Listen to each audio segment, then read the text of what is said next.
And we're live! Happy Thanksgiving! Happy Thanksgiving. Happy Thanksgiving. Here we go. So we're here. 2 first-time podcasters. Yes, sir. It's very exciting. It's Thanksgiving. Got Shua over here. Shua, Lots of nerves. age 29. 29? 29. Age 29. Third-year med school. Recently board passed, certified in rotations. Right, step one. Step. So still, No. What's your what percentage are you done with med school? I have about 65. Wow. You're 65% way through? Some of the way through because I have about a year and a half. And how old are you? 29. 29. Young. So No, I feel like that's the average age that people finish med school, right? What's the average age people finish med school by? I would think around 29, 30. 30.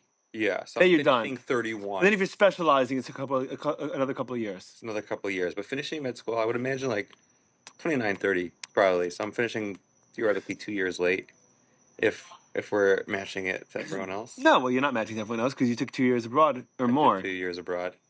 And By the way, totally, I love talking about Jewish concepts here just to explain them in the context that anyone that's not listening could get it. And then we have Aaron. Yo. Aaron, the rapper. Chaim. Chaim, dude. Aaron, the rapper. Chaim, hang on. We're gonna, But I'm not a rapper. Right, you rap, you're not a rapper. Here. This is going to be your cup for tonight. Sounds for good. now. I don't know if it was until now, but I think we both were drinking the same thing. I thought it was is it no drinking November still, or is that? No, I did it. No, well, it wasn't for the whole November. It was just a month. So I did it for a month period of time. It happened to start end of October, like October 20th.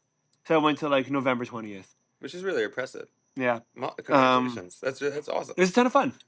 It was really, by the way, I excited became to way stop. more of a pothead than in that point in You time. went back to the other vice. Yeah, but it's a better vice, I think. Here, there's a San In blended whiskey, Japanese whiskey. I always love Japanese whiskey. L'chaim. And what's this wine that I'm drinking? Sangria. That's $12. You know what that is? It's $12 Barcon. Is that how you pronounce it? Barcon. Barcon. And then I added pineapples, grapes, and apples in it this morning, and turned it into sangria and a little bit of seltzer. It's delicious. I'm getting the pulp from the fruit. It's like candy to me. Dude, it's crazy. It's so good. It's so good. I mean, it's literally what, like, that's what gives you hangovers, apparently, is sugar in your alcohol. So it's not good. I mean, I don't know if it's good for you, but any alcohol is not good for you. So if it's not going to be good for you anyway, then they may as well taste good. Right. Mm-hmm. I can still count on my hands how many times I've got drunk. In your life? In my life. Really? Yeah, under 10, and the most I've ever. When did you start drinking? The first shot I ever got was by my bar mitzvah. I'm in shul, and the rabbi during the kiddush after. Where are you living then? That was in Flatbush. That was on Kings Highway and 20 and 32nd. Do you know Brooklyn at all? For anyone that knows. Yeah, so you were 13. I was 13, but my bar mitzvah was on Shabbos, and after I did maftir, the rav comes over for the kiddush. He's like, "Here's a shot." At first, I'm no like, way. "I'm good, thank you." I turned it down. And you turned it down? And then my pops comes from behind me. He's like, "You never turned down a shot from the Rav." And I'm like, "Oh, I got you. I got you." Back. So then I turned back around. Because he was still holding it. Did a 360. So I did that 360 spin. I took a shot, gagged on it. I was like, do you remember what I remember what my bar mitzvah was like? I remember being like, I can't remember the headspace that I was like. I can't imagine living like a 13-year-old, like thinking like a 13-year-old again. But I remember the headspace that I was in. Like, I remember thinking to myself, it's important to me that my voice doesn't crack when I, when I was reading for the. And because I also had we had a tent in my backyard for it, right? My dad put up a tent, and instead of doing it like a hall or a shul, my dad likes to make his own minions, what? So that's cozy. Yeah, and so he got a tent. But tents apparently have no echoes, so like you have to really shout. So I'm shouting, and it's a long parsha. It was it's Vayishlach. It's long. So you're shouting the whole time. And the whole time I'm thinking, I'm like, I hope and I cracked like 3 times. It did not work. It happens. Dude, my puberty was good to me, but pre-puberty was tough, man. So you remember those mess ups, if you want to call it? Yeah, I do. And you know what else I remember, dude? The caterer came and brought food. I forgot how many people I was supposed to bring. There was like 350 people there, and they brought food for 50 people. And my parents literally had to put like $2,500 worth of Chinese food on their credit cards and just like order Chinese food because like there was no food at the bar mitzvah. Were you upset about that? Or your parents were upset. Like, were you bugging out? Like, oh my gosh, it's not enough food. No, but the people that got the food got sick. Got food Bro, poisoning. Chinese food is a hit or miss sometimes. Not No, gonna it wasn't lie. Chinese. It was pre-Chinese. Oh, you're saying Pre-Chinese from the caterer. And the caterers gave us another. Interesting. They gave my parents Probably another bad event batch. because how bad it was that they screwed up. They said we'll do another event for you for free. So Well, if you damn, it was that bad. Everyone got food poisoning. So I mean, it was food poisoning. They didn't bring enough food, right? So wow. So my parents actually ended up giving it to a bride and groom that didn't have any money. That's really nice. And they told the caterer do their, we're clear. Do their party, do their wedding, whatever. That's really nice. Yeah, that's really great. I just wanted to go back on that conversation we're talking about with you davening. Like, I feel like in the Jewish world, it's not like focused on enough where we have like classes for like guys to go up and actually perfect, being a chazan. Yeah, being a chazan. And Yeah, I feel like leader. if that's more if there's like a program or not even a program, just something where you can involve, It's guys so into, interesting that you say that. I would dude. love to do that. Like, Dude, it's so interesting you say that. My dad grew up in Miami Beach. Okay. And Miami Beach was a tiny Jewish community at the time. Before everyone was there, right? Like 8-9 families. And he said in high school, he went to Hebrew Academy, which is a regular, at best, modern Orthodox high school. He said they learned how to do everything: Rosh Hashanah davening, Yom Kippur davening, the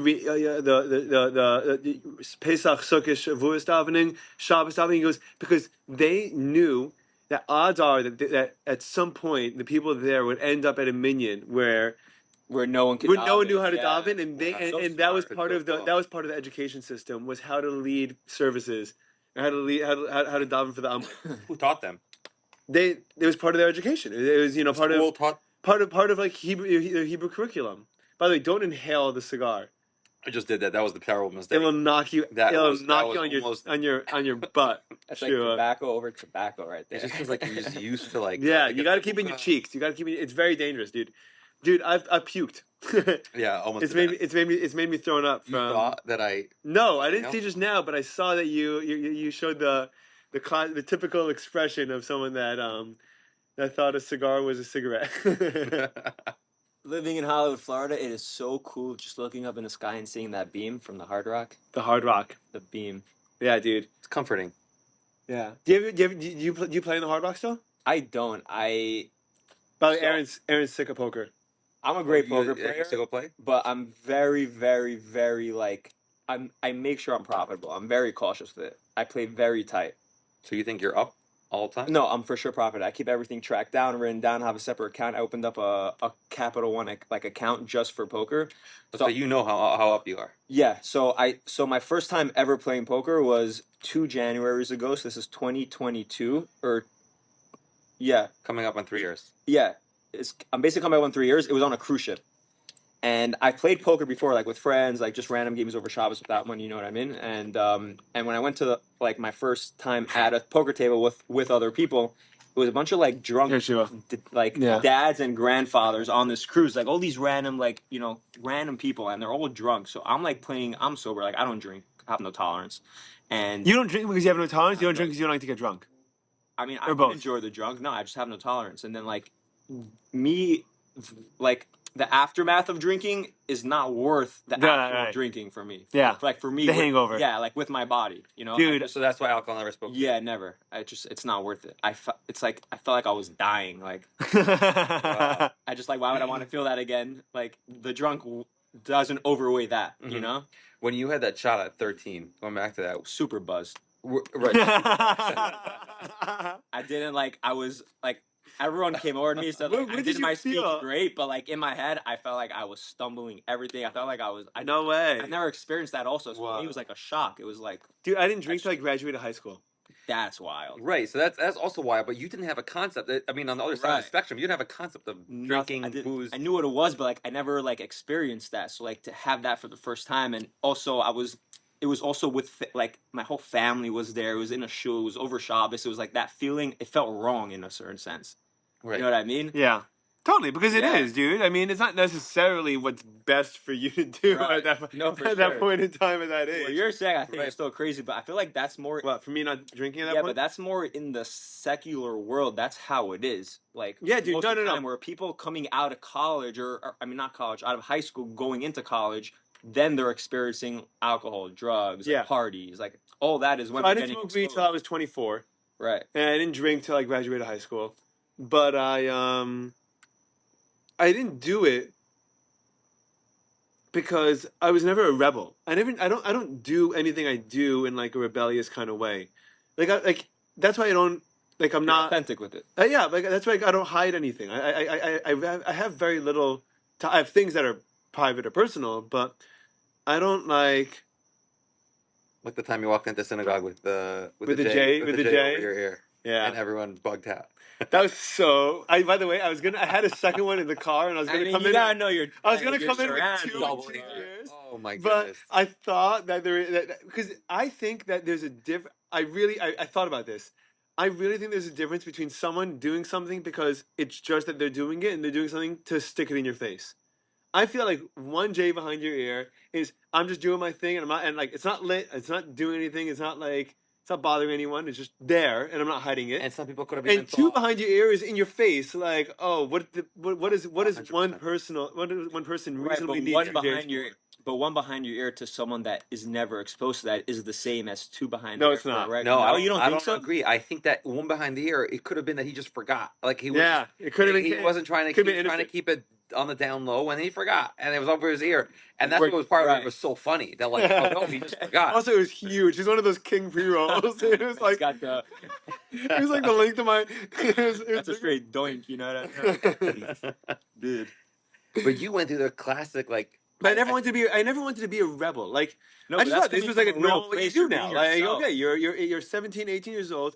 I knew that my parents probably would not care if I started drinking especially when I was in Israel for the year.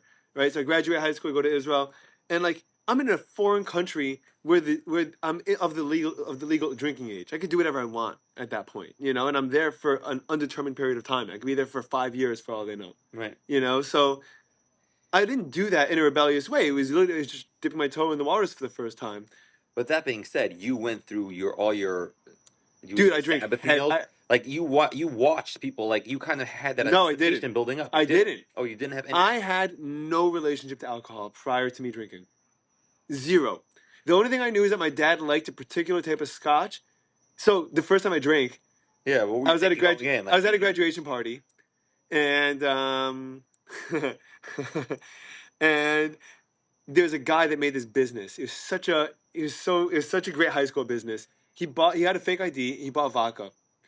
He bought 2 handles of vodka, right? Okay. Big things of vodka, and he charged everyone $5 all you want to drink. He knows. First of all, the bottles of vodka cost $20. There's 50, 60, 70 He kids made his coming to money these back. parties, right? Yeah. And None of these kids. take more than 90%, 2 shots. 90% of these people aren't taking more than 2 or 3 Right. shots. So smart. this guy made a killing, and get he'd go caught, to every that's it. party. He goes to Time. jail. Yeah, that's He goes jail to time. jail Get time caught. when he's mid. No, but he's also Alcohol, underage. Yeah, but he's underage. Oh, so he would. So he would have just been responsible pretty much. Like, they wouldn't have tried him as an adult. I think that if he was an adult. Yeah, dude. If it was his parents, he would have been Right. So I have another friend that was in college. His brother was visiting him in college. I transferred in the semester after this happened. But they were having a pregame in the dorms. And the dorms have these designated older students that live there that are chaperones, pretty much, like dorm counselors. And they make sure that you don't drink. I mean, they turn a pretty liberal eye towards it. But, like, technically they have to stop you. And so they're having 40 people in this 1-bedroom dorm room, and the dorm counselor walks in and goes, "What's going on?" And someone goes, "Oh, he gave us the alcohol." And they point to my friend's older brother. Oh. My friend is like, "You are so fucking stupid." He's like, you're gonna send my brother to jail because you don't want to take responsibility. Nothing's gonna happen.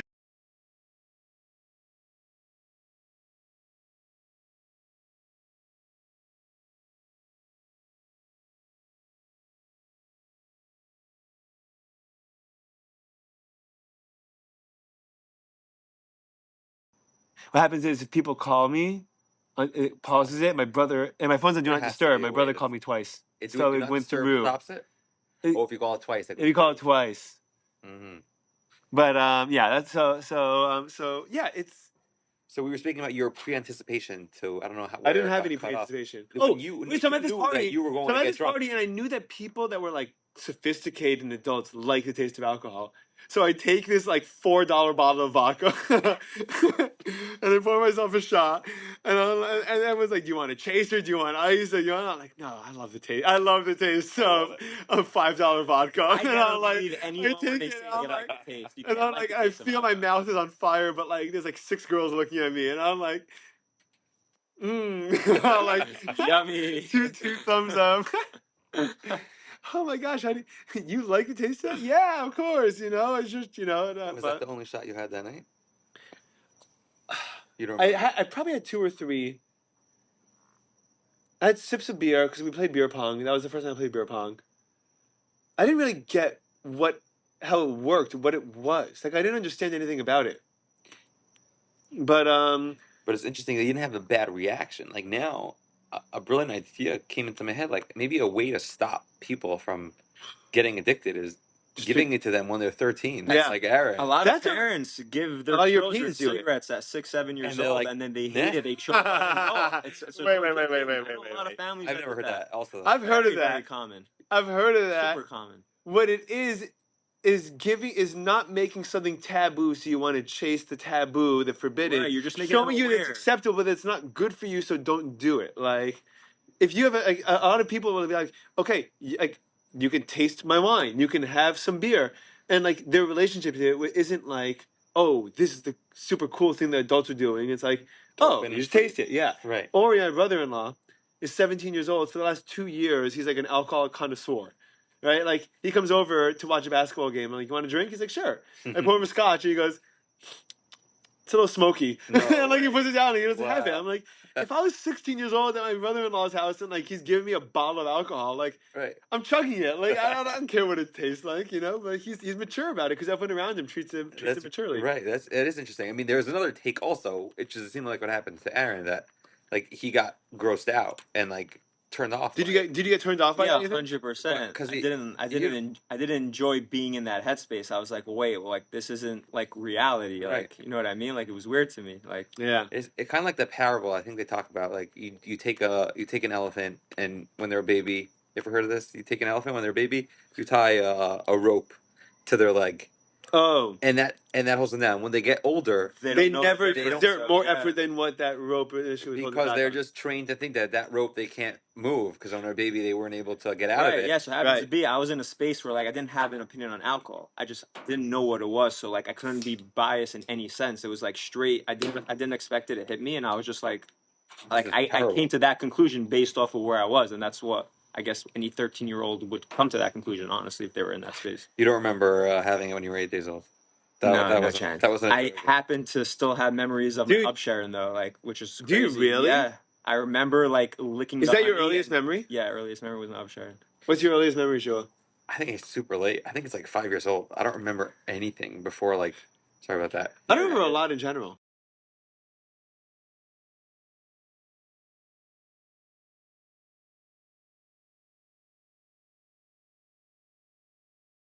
That has to mean that's to be pretty smart. I mean, Yeah. is it a difference in like? So here's You know the what? thing. I think it's also standout moments. Like there are particular like memories Like emotional associations, but memories associations, right? And something that stands out from the typical resonates with you for longer, right? So like for example, most of your life is just every day. But the day that your teacher takes you to the park or the day that you watch a movie in class it stands out to you because it's different than the other 350 days a year. Right? Like there's certain memories and then that movie is going to trigger that association with that one time that it was weird that you did that. Right. You know? I actually paid a good amount for a memory course I took. I was living in Aventura at the time. I think this was 3 years ago. Shout out to my dorm counselor Akiva Balsam from LA. Ooh. He You know? Yeah. I think he it's- started a course and it was to store basically like it was to store memories so you can memorize like anything numbers, so any cards, anyone's phone numbers. It's Right, it's creating associations, So right? exactly. You took that course? I took that course, and it legit, like, now I know all my credit cards by heart. I know No way. I know my passport number by heart, just in case like anything happens. You have your like, wallet on you? I don't have my wallet on me. Oh, I wanted to see if I could pull. I'm you not know gonna your name my credit- card numbers on the Oh, that's a good point. podcast. Fair No. There's no expiration or CVC, dude. Come see me after. I was actually gonna ask you. That's funny. Yeah. But that's really cool. I can't remember Yeah. any of that stuff, by the way. So you basically, and because like I rap, I'm very good with lyrics. Music I'm too, good by the way. with associating certain things to words. So Because like you put indentations or beats or whatever exactly. So inflections. his whole course is let's say like you have to rhyme the number one. He does it for sun. So if it's two, it's shoe. So like you're basically gonna create a story in your mind, but the story is basically saying the numbers. Giving you hints along the way. Exactly. Right? So in my head, I'm gonna remember for like Wow. I'm gonna sit there for 30 seconds, and I'm gonna be like, I was walking and my shoe got caught when I was looking at the sun, and then I'm gonna memorize that story. Once I have that story, I go back to it. I'm like shoe, sun, the 3, 4. You know what I make a mean? story. And- That's and- really yeah, cool, dude. Very cool. Yeah, course. it's, I definitely recommend it. I'm sure you can still get it online. If you I heard about that course. I wanted to sign up when I was preparing for the MCAT, which is that would have been a good idea. I feel which like. is the entrance exam to get Medical into med school. school. Yeah, for those that don't know. But I saw that course come up, and I was like, "Oh, that's really cool." And my friend has somehow convinced me out of it. Really? It Well, talked you out of it? Yeah, he took me out of it. Why He's would like, anyone talk you He's out of probably something a like great that? person, I think bad it friend was- right there. I think it was like 15. Maybe it was $2,000 or something like that. How much did you spend on the course? It wasn't that much. Wasn't that much? No, not at all. So maybe you thought it was a like- couple hundred. Right. Okay. So maybe you thought it It was, was a Groupon. I got a Groupon. I think if you pre-registered before it came out, you might have got 100 off or something, but it was still worth it for the money I paid. Like it's like crazy, like knowledge. to Yeah, have. I think they did. They said something about how like when someone tells you their phone number, which is 8 numbers, right? 9 digits. 9 digits. No, it's Including the area it's code. three for the 7 and then It's 8, 10. 9, 3, It's 10. 3, It's 3, 11 4. with Yeah, the it's area 10. code. Right. You usually, even your short-term memory, you could only remember like 6 numbers. I think past that, like I could tell you 6 numbers and you can remember that, especially like when you get like these like codes to your phone to unlock. Right. Like you could remember it and then look at it, and you don't have to like actually just copy and paste. Do you ever when you log into like a new thing and then they send you the code? Do you remember it the first time, or you have to keep on checking back? Always to the it? first time. I think the first time. I So- always check back. to it. Really? I Really? never remember it the first time. Okay, Sometimes to I be have to say, honest- but I have to say it out loud. I was like 784-274. Well, that's and then good also. and I can't talk to someone like if Rocco's in the middle of talking to me, like 784-274. I can't. Okay, that's what I do also though. To only do it one time. That's what I do also. I just say it out loud, then I just go one time and do it. I don't go back after I say. No, it I out think loud. I go back. I think I have this fear that like it'll like we have to Yeah, sleep lock in you the out other forever. code, lock right? me out, Yeah. and I'm like not interested in waiting, so I'll go back. Yeah, I'll go back, Technology's so good these days. You really don't have to. Like, put in you're any gonna effort, send you a new code. honestly. or just try again. Yeah, they send you a new code, comes in a second later, and then you just redo it. Like, what's the problem? I guess it's a fear of like just messing up. Right. Like you don't want to. I don't want to mess up. Maybe I don't know what. No, but you're afraid of the consequences. You're afraid that you're going to get locked out. Right. I'm afraid of that too. Right. I don't want that to happen, man. Right. What happens if I lose my Netflix? I'm still. Exactly. And you know what? Now you talked about it. What's the big deal? So you No, well, because to look at it, you feel like a crazy man. Like sometimes I'll do it like 2 or 3 times, and I'll be like, "This is nuts." Yeah, Yeah. that's wild. that's If you do ridiculous. it more than a couple of times, that's Because theoretically, if we're trained to remember 6 numbers and then past that, like we don't. yeah, like, no, you unless don't. You have associations, like you said. Like you have a difficult time really keeping that in short-term memory. Dude, I used to remember all my friends' phone numbers. That's nuts. I used to remember Yeah. all my friends' house numbers, and I used to call them. Yeah, because when you don't have a phone, And then- you have to. yeah, you just dude, have that phone. I had to Also, get our told- generation. It was back where you didn't have like I got like my first phone was 8th grade, Mhm. which is kind of I guess pretty early, but Mhm. like that's 2008. Yeah, me too, So dude. anytime before 2008, you're not really. They're like I had my landline in the house. Yeah, my of phone, like, course, that's dude. lives, you know. The landline, Do dude. you have a landline?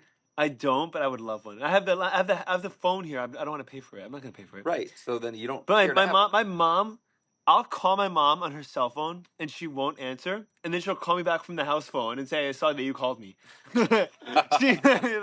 she prefers to speak on the landline, Also, you and I'm like, call I'm talking to a mafia boss over here. I'm like, no, It's a not trap the phone, cell dude. phone. I don't want the government listening. Hang on, let me get you from a secure line over here. my trap phone. It's called a trap phone. A trap phone, dude. Oh my gosh, so funny. But I used to remember. So I had to get told one time. I had a friend, Zach Kaufman, and I grew up. I switched to a middle school. No, I was in a middle school It closed down when I was in 3rd grade. But I went there from kindergarten to 3rd grade. Excuse me. And he was like my best friend. I was like 6. And one Sunday, I wanted to hang out with him. I woke up, I called his house line, and no one picked up. I must have called 15 times. It was like 6:15 in the morning, and my mom gets a call from his mom, and she's like, "Ephraim, if someone doesn't answer the phone, look at the clock, and then if it's not 8:30, 9 o'clock in the morning, do not call them back again. Like it's not cool to do on a Sunday." That's tough. Imagine getting 15 calls in a row. The little piss off like 7-year-old, like, is Zach here to talk? Can Zach play with me? Like At 6:15 a.m. is wild. That's wild. I have no concept of that. Of you never had a house phone? I have a house phone, but like of stopping like after like when you call someone, do you call them back a second time if they don't answer, or Where'd you grow up? Oh, California. it depends. By the way, there are LA. times where I do. You'll call again? I'll call again if it's something that's like, for example, I know that if you called me and I didn't pick up the first time and you called me again, I would imagine that it's an emergency and I'd pick up the phone. Oh shoot! Why? Because I feel like I would do that without an Right. emergency. So that's okay. So But that's what that's- I do if I want to reach out to someone and they're not. If anyone calls me twice in a row, then I know that then I'll always make the time to answer the phone because it's important. yeah, Yeah. there has to be something up that you're calling me twice. But I'm also a big believer if I don't answer, just text me. So I don't Yeah. like.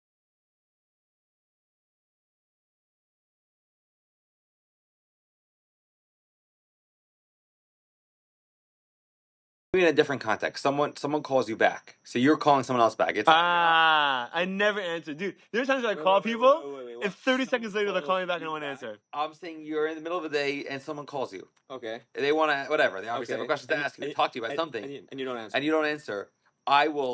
I'll call them back, and if they don't answer, I'll call them back again. Maybe in the back of my head, I'm probably like a little upset. No. that yes. That could also come from Sure. You're it's not doing it 1,000% on purpose. That's 100%. So I'm like, you know what? You're not answering. How you not answering? You just called me. Like, Yeah. just 1 minute ago. So I do that to people, but I get so upset when people do that to me. I'm an absolute It's hypocrite when it phone comes to tag. that. I don't do that. I don't have time. You know what to do else? that. I'm You sure don't have you. time. I don't have time. To I'm do sure that. you've noticed this in Brooklyn. I don't know if you noticed this throughout wherever you've lived in your life, Sure. but the feeling of being a driver versus pedestrian in like a crowded city, like New York, right? When I'm a driver I in New take the York, train. I wouldn't I wanna take my car. completely forget what it's like to be a pedestrian.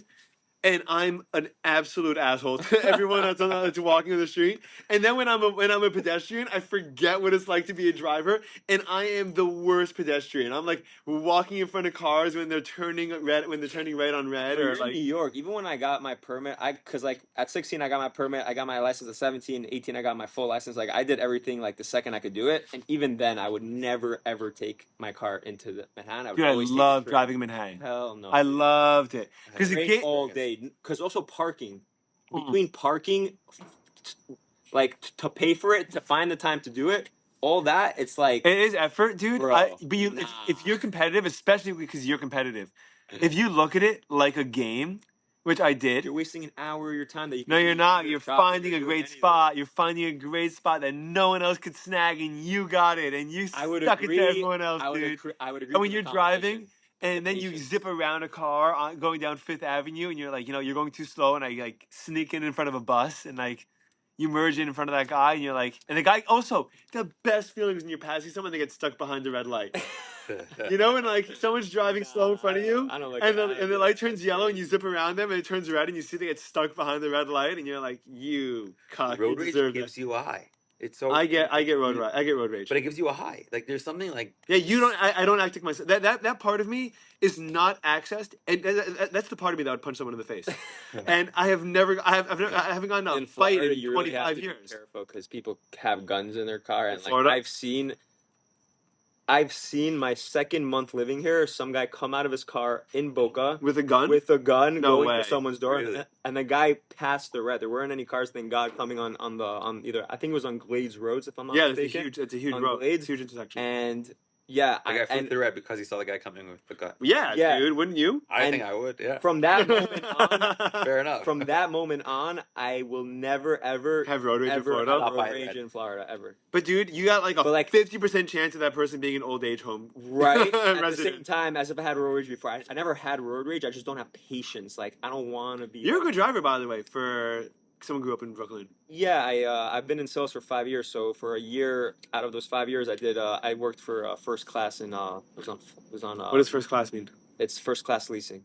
Oh, It's a right, leasing auto company. leasing. Yeah. Right. So that means that equals So- good driving. No, so for Which the means you first drive half, nice cars. for the first Oh, half right. of the day, I would be in the office trying to like sell leases, and then for the second half, I would drive. I would basically like pick up cars here, return it to the dealer, bring it to the customer. I would drive for them for the second half. So I got You were going all over. I got a lot of sales, driving but then I experience. got a lot of driving experience. Wow. I was in Brooklyn and 5 towns in Jersey, Wow. and yeah, and just from living it, like I've drove in Israel, like Shua, did I win? Bro, that's so funny. We don't have to expand on this if you don't want to. Go. But you're the only couple that I know that your wife drives and you hang out in the passenger seat, dude. I find it very. I mean, why not? It's like a He's the, chauffeur. he's the only person. He's the only person I know that opts for that option, though. I find it. I think of myself as very lucky. You are lucky, dude. I think Yeah. it's crazy. But like the fact. But you don't right, like to drive. Like you don't prefer to like. It's like every wife at every wedding ever.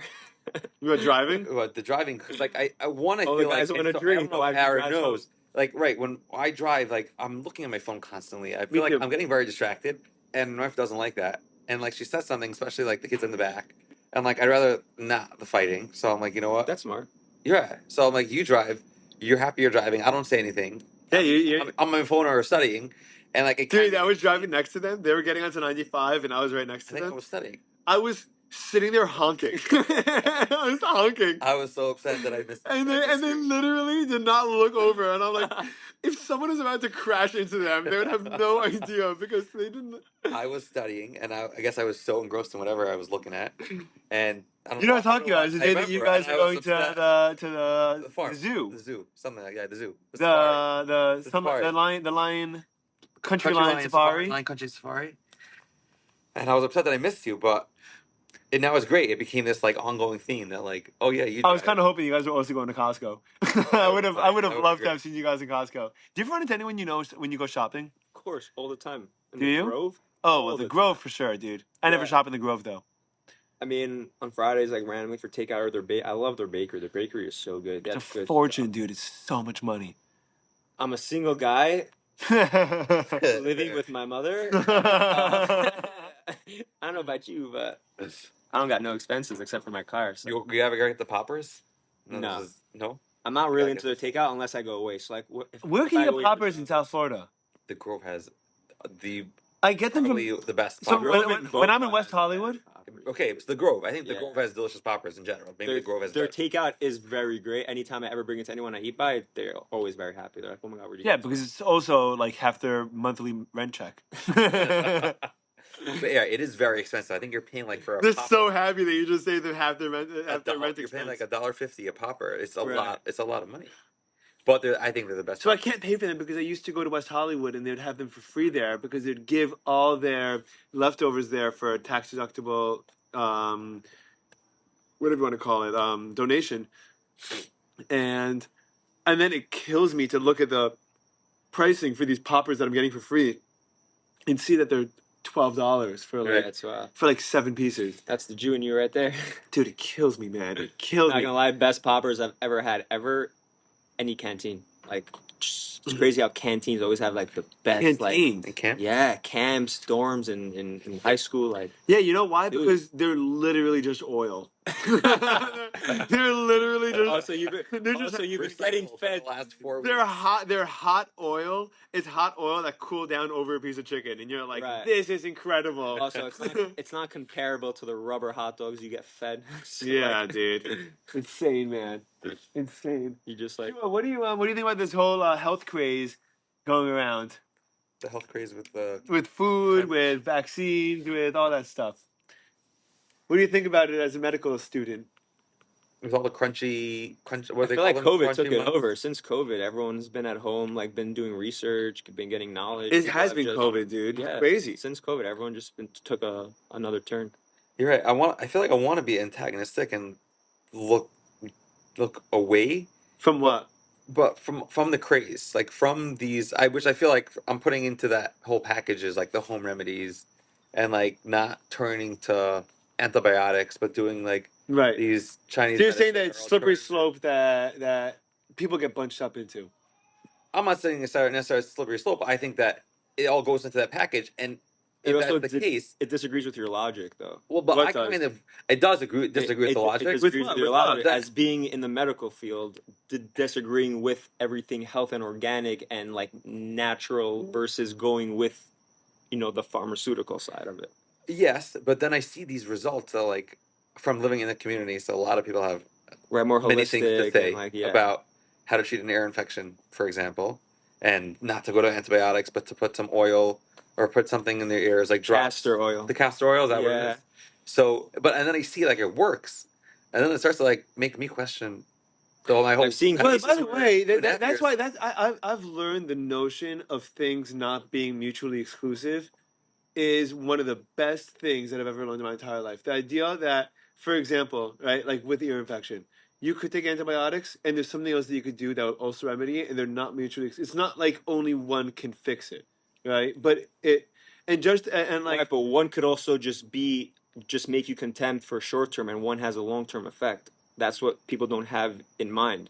When you're taking a lot well, of these antibiotics, they have long term effects, and it's very temporary. It's just there to like contradict whatever you have versus yeah, but there are actually times where you healing. really need it. Right, no, for Like sure. If it's a if I have a legit sinus infection, dude, right, the most I've broken my leg, I've broken my fingers, I've broken like I haven't gotten like you've hurt, had your but fair share. You're I've heard saying. yeah, and dude, the worst pain I've ever experienced was a sinus infection that I went untreated. That I didn't do anything about it, Yeah, and ears and teeth are the two most painful. oh my I god, dude, believe, right? It's your ear and your teeth nerves.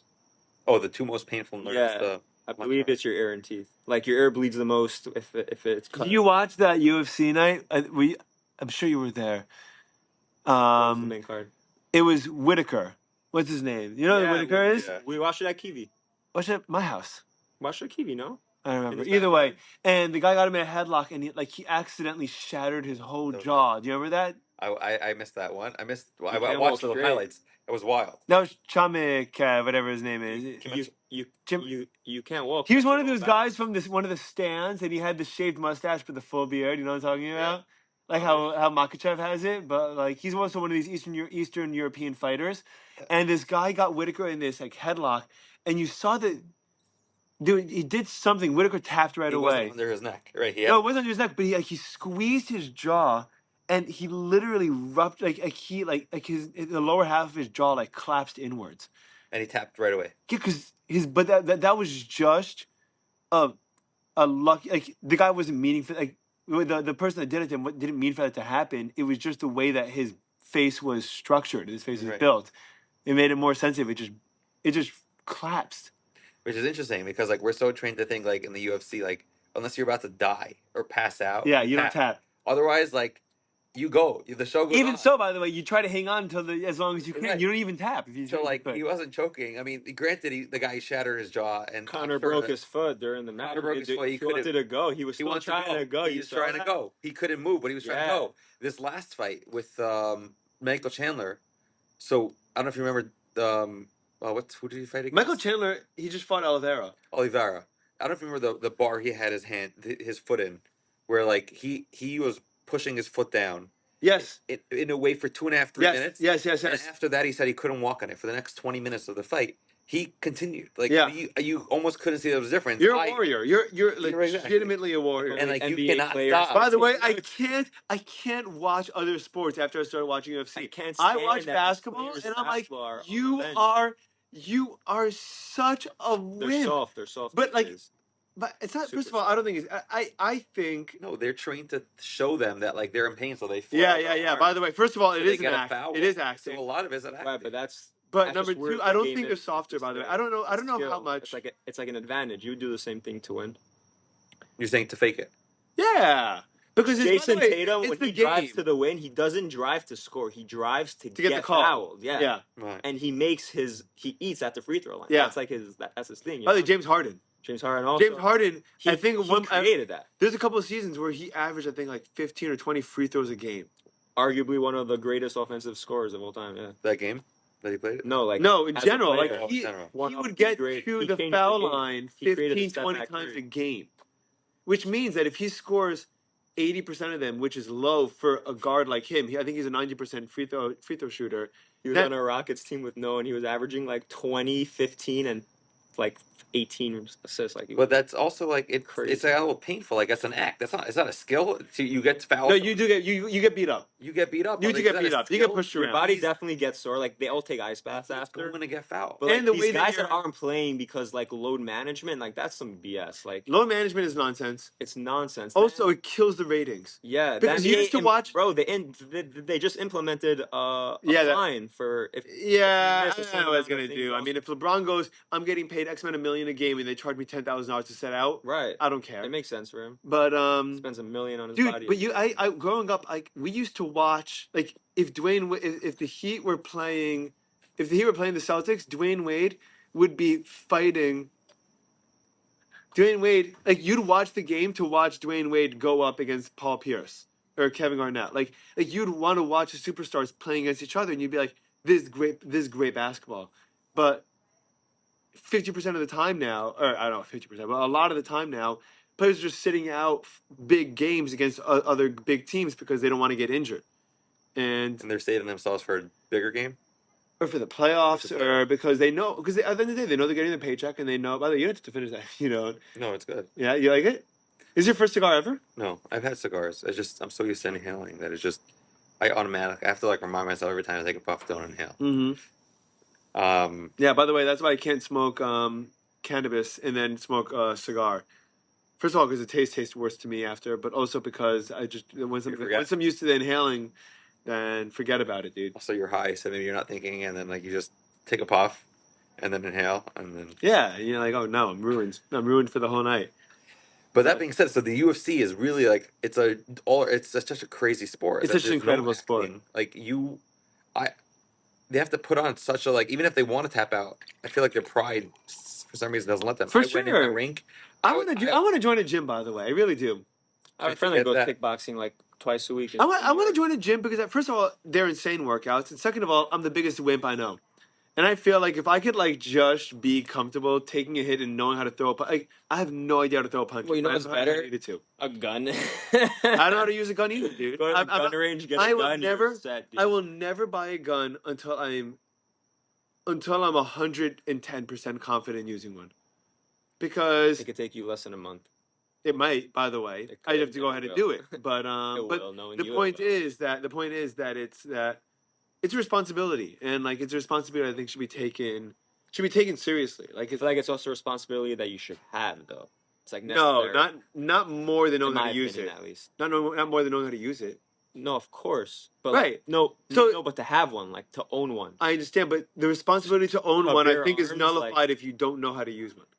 No, of course. You should not own one if you don't go to the There are range people I know whose wives bought guns after October 7th in Hollywood, and I text them before I come over, tell your wife I'm coming over because I don't want to get shot in the leg or in the head or anything like that. They're like, have it out, like, look at this. Yeah, because seriously, dude, people, because I don't think it should be as simple. I think that it should be as simple as being mentally healthy, and then you're good to go, right? Period. But you got to have the mental health check. I think you got to have if I think there has to be like a level of stability test or like a level of that you can experience a certain amount of stress or anxiety or tension, and you do not resort immediately to losing your mind, which a lot of people do, right? People like click into like a protective. I think I agree with you with what you're saying. I also think that you have to have in mind that you have to know like where we're at with time. So like all this like people saying World War III's out here, and like you like just having that as protection as like a backup just in case is like I feel like so necessary. No, I feel like Ephraim's trying to say that you can't be too excessive. Like you can't blow things out of proportion. Right, but also World War III. If World War III happens, it's not. I mean, I hope not, but like realistically and likely, it's not going to be Americans against Americans that we need guns in our houses because America is the most isolated country in the world. Okay, let me give you an example. And Right. so- So to think let me after give you an October example 7th, then. then you're gonna run out and go buy a gun. No, I'll give you Right, an by the way, example. you might want it Totally for different scenario. yeah, because guess what? By the way, Israel is bordering a bunch of other countries that don't like it. If you're in Europe and then if you're in England and then France declares wars on you, they're your neighbor. You need to have a gun in your Go house get a gun. because they're literally your neighbors. Unless, but in America, if France declares a war on America, you owning a gun is not going to kill any Frenchmen. Like No, it's it's not coming from a different. Right. I'll give you an example. Yeah. Okay, what if there's a wide blackout in South Florida? Okay. Yes. Totally. You Wide blackout that lasts for example lasts for 2-3 weeks, But- and then you have people starting to rob other people, Correct. going houses, criminals. And at people that point, I would came in, call that immigrants. quote unquote civil war in the sense That's that what you I'm have to saying. defend your own property Right. in your own home. So that's not that crazy of a scenario that It's you're not. seeing around the world now. All these blackouts happening, everyone getting Even cyber hurricanes. attacked. It's not that Hurricanes. It's not that People come crazy. during hurricanes. It's like not like an example that could come up. So I feel like in that scenario, like it is necessary for in Yeah. this day of Yeah. age to have Yes. it. Yes. Yes. For sure, do your diligence. Make sure you're prepared and definitely have a safe. Like you need a safe. If you buy a gun for your house, you need a safe for it. Like no question. You have to have a safe, especially with kids around. Like that's like. Right. But like yeah. Do you have a gun? I don't, but I go to the range once a month, and I'm getting one eventually. Yeah, dude. Actually, As soon as you're good using Yeah. it. As soon as you're good at using it, there's no reason not to. I'm not You're the guy gonna, to sleep with it under your pillow. No, if that was the case, then Nightstand, I would be dude. that guy that would be there every day until I get it, and then talk about it all the time, carry it. Like I'm not that guy. Right. I have that personality, but I'm not that guy. You know what's you, been yeah. You want to come and say, "Yo, guys, like that's what you have a pillow, you have a gun under your pillow, like that's pretty badass." It's like I'm a big believer of like things that are kept hidden have bracha to it. So like Yeah. that's why people don't say their salaries. People don't talk like like there's things that are personal that you just like. I feel like that's like one of those things that are personal, like your gun life. Mhm. That as a hobby. It's fun. I've only started appreciating this recently because I've been looking back at it, but it's fun to see how many little worlds there are that like you could dive so deep into. Like I thought about this particularly when I got into UFC because like I was super into basketball, right? And I was super into say beer, and I'm super into scotch. I'm super So into cool. the Yeah, I entertainment love industry and stuff, right? And like they're all tiny little universes that like you could dive for your entire life into the history and the people that trailblazed, made a whole new like world for cinema and a whole new world for beer and a whole new world for whatever it is. And you're like and you talk about the greatest and the best and your taste is refined. And like and there's so many things that you could be like so deeply involved in that you can know so much about. right, but that being said, it's very impressive that what makes I think you such a good conversationalist is that like you're able to hold with the different subjects. Like you have so many different worlds, if you call it that, where you could just tap in. I think we're both good at that because you're curious. Right, I'm definitely curious, but I Like don't you have, love to learn about new things like that. Like you hear about it, you want to know more about it. Yeah, you're interested in everything, which is just great. I don't I've have told so much you with this exposure, before. so I can't like. Is a certain limit I know, but that for I certain- could but talk certain about. Like I people- don't even know sometimes. But where it's to start. entertaining how exciting you get. Yeah, everything. first of all, That's what it is. absolutely, I agree there, for sure. Number two is a lot of people look at things that aren't familiar as something that shouldn't be part of themselves. They Like tap out. unfamiliar is scary. I don't want to know about it. And they And just tap out. unfamiliar for you is like interesting. You're like, wait, tell me more about this, and then I'll determine whether or not it's something that's like Mhm. down my alley or not. But like, I want to hear about it first. Right. I I wonder where that stemmed from. I think growing up, like I used to just. I feel like Are you're the Father. oldest. I'm the oldest. You are the oldest. I It's feel like- so interesting. Do I have my classic oldest? Mm-mm, No? not at all. Really? Not that I no. You peg me for the oldest, Aaron? Well, I know your. I know your Oh, brother. so you know, you know, Yeah, so like I know the. I think growing up, I think there's something like my dad mentioned to me from time to time, like we would be maybe by the sap, we call it Shabbos, Yeah, Shabbos, yeah, Shabbos table, or something, and then like I just kind of like tap out. I'd just stop. Like the conversation didn't speak to me, and How old are you at this time? I was growing up. I was in high school, so like 15, 16, like. And you were not interested in. And sometimes like the conversations I had interested. You like space out. Yeah, so if it was sports, maybe I was into the Lakers or it was Steph Curry. So I was following something like that. So then I got interested, but something else that came up, like I lost patience. And he made a comment like, you could do that from time to time, but like to like just lose patience for like something that like doesn't speak to you. He's like, it's not so nice. Like especially like so your wife's gonna start talking to you about something that like you just don't care about. Maybe that's different because that's your wife and that's. But like so I think after a while, maybe those comments stuck with me. Maybe I'm just exploring here, Yeah. and it could be that like all of a sudden I like kind of reversed the wheels, and I'm like, no, now I want to make sure that like Yeah. Definitely. it's just because I don't know something that comes up, like tell me more. That's awesome. I think it's also a really important part to making you, I think, a better person, because the more that you know about different things, the more you can relate. Like life, the way when you feel, the way that you have a positive interaction about something is that you feel some kind of sense of like relationship to it, and the Yep. more that you feel relationship to, the more that you know about, the more that you care about, the more easily you get along with different people about different things, because you're just you you could find yourself in those particular areas, right? Mhm. So I was interested in sports, and I was interested in UFC, and I'm interested in Judaism, and I'm interested in all these things, and so when I'm talking to someone, I've got like a checkbox of like 50 things that like that I'm interested in, that he could also be interested in, and that we could have something to talk about, like to relate to one another with. Of those 50 things, we probably match with like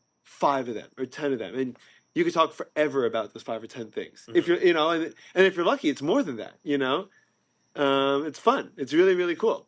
You get a new perspective, and which is huge, especially like going through life. Like everyone has a perspective, and not like especially they talk about it in Talmud. Are you studying all these things? Like there's not one way to learn. There's different ways to go Yeah, it's about so cool. studying. And like what works for you. Right, exactly. So like being a good, what we call it in Hebrew is a chavrusa, but going back and forth is being able to see someone else's perspective. But that's not just for Talmud, but that's just really through life. Like being able to see someone else's perspective is huge. Yeah. Like we talked about with the driving, like pedestrian versus driver. Like, oh no, I was a driver at once too, so now I'm not gonna. Right. I'm not good at that. Right. Okay, fair enough. But that's a work in Like progress. I completely forget what it's like to be over there. I'm like, well, why are you trying to cross when it's my light? And I'm like, what do you care if I'm trying to cross in traffic? You're not going there anyway. And I'm like, oh shoot, I'm the same person on both ends of the spectrum. Do It's you not guys easy. find it easy or hard to tell if like a person is like hearing you or if they're listening to you? Oh, I could tell pretty easily. Because like I feel like certain people could hide it also very well, but also like, but that Pretty could bad at also hiding be it. like a reverse. Like, I've gotten called out. I've gotten called out so many times in the last couple of months for not being present in conversations that I should have been Really? present. Yeah, definitely. Who My called you out? Like friends? friends, family, whatever. Like I'll be like talking to my brother and be like, "You just stop I can't listening." even imagine you You in would that literally say, scenario, I'm "You not gonna just stop listening to me." That's hilarious. And I'm like, no. And he's like, the second you go, okay, like I know, the second the words okay come out of your mouth, I know you're not listening. I know you're on Twitter right now, and I'm like, okay, And then he just hangs up. I'll talk to you later. yeah, pretty much. Did I'm you really find bad at easier, faking it. or do you even like?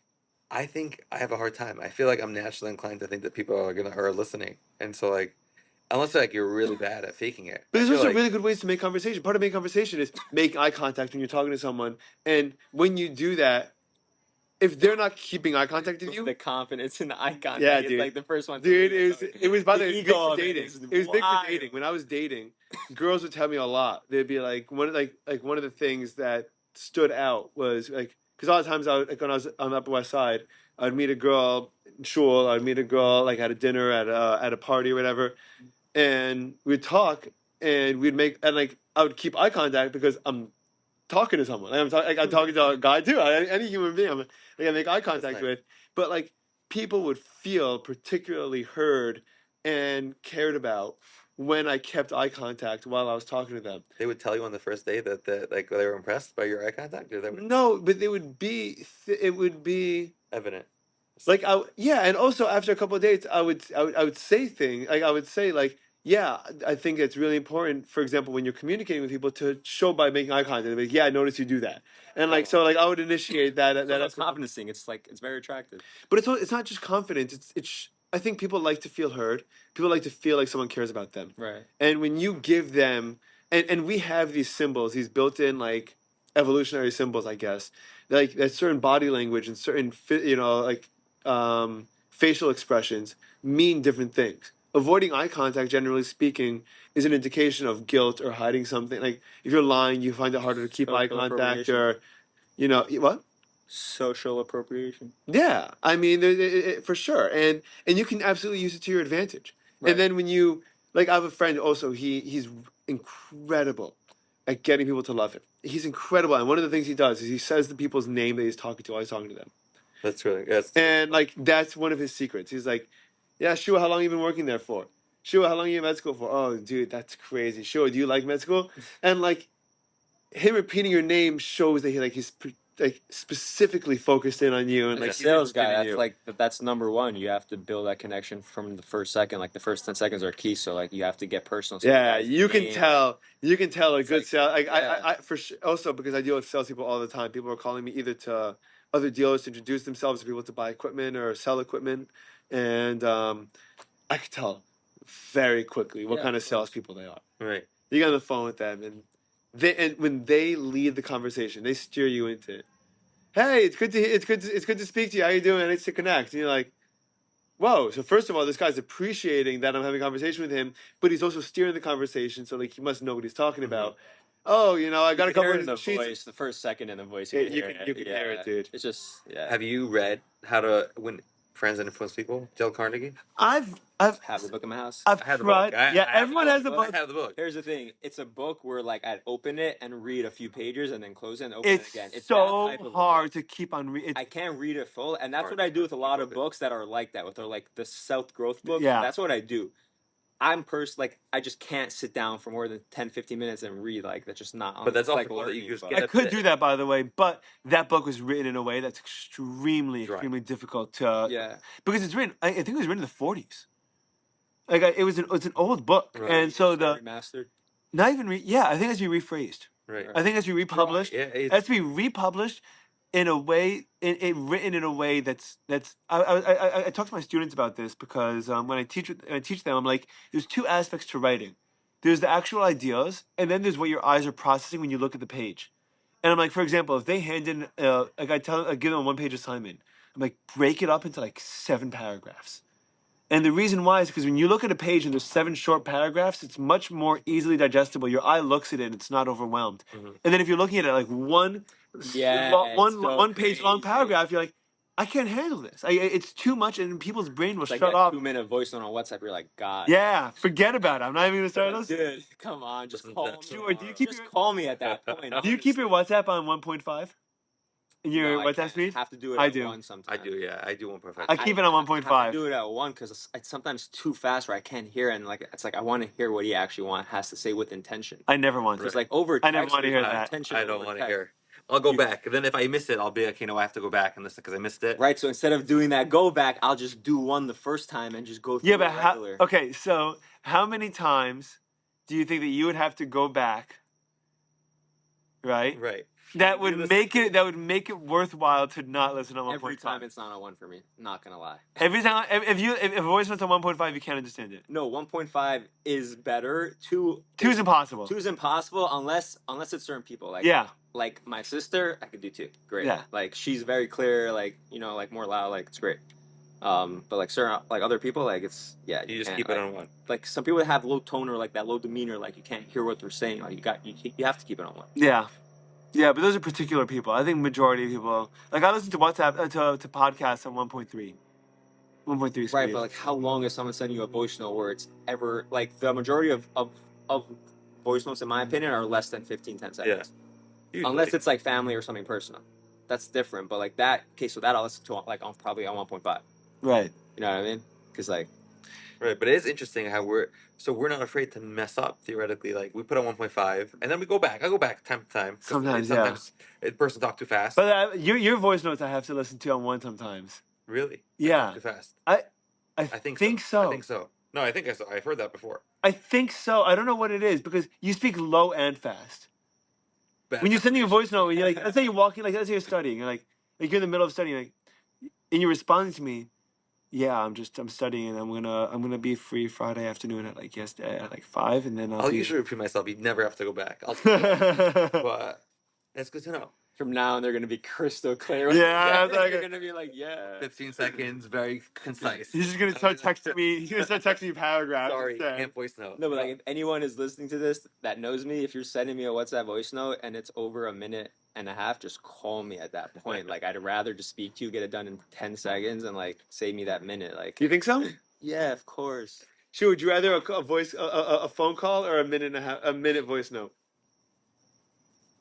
I think it depends for what, but Like generally, majority, yeah. I feel like I would pick the minute voice note. Really? A phone call is a commitment. A phone call, I feel like actually takes energy It out of me. actually is faster though, in my opinion. I know, but it It's a takes call, energy you're out of done, me. you hang up.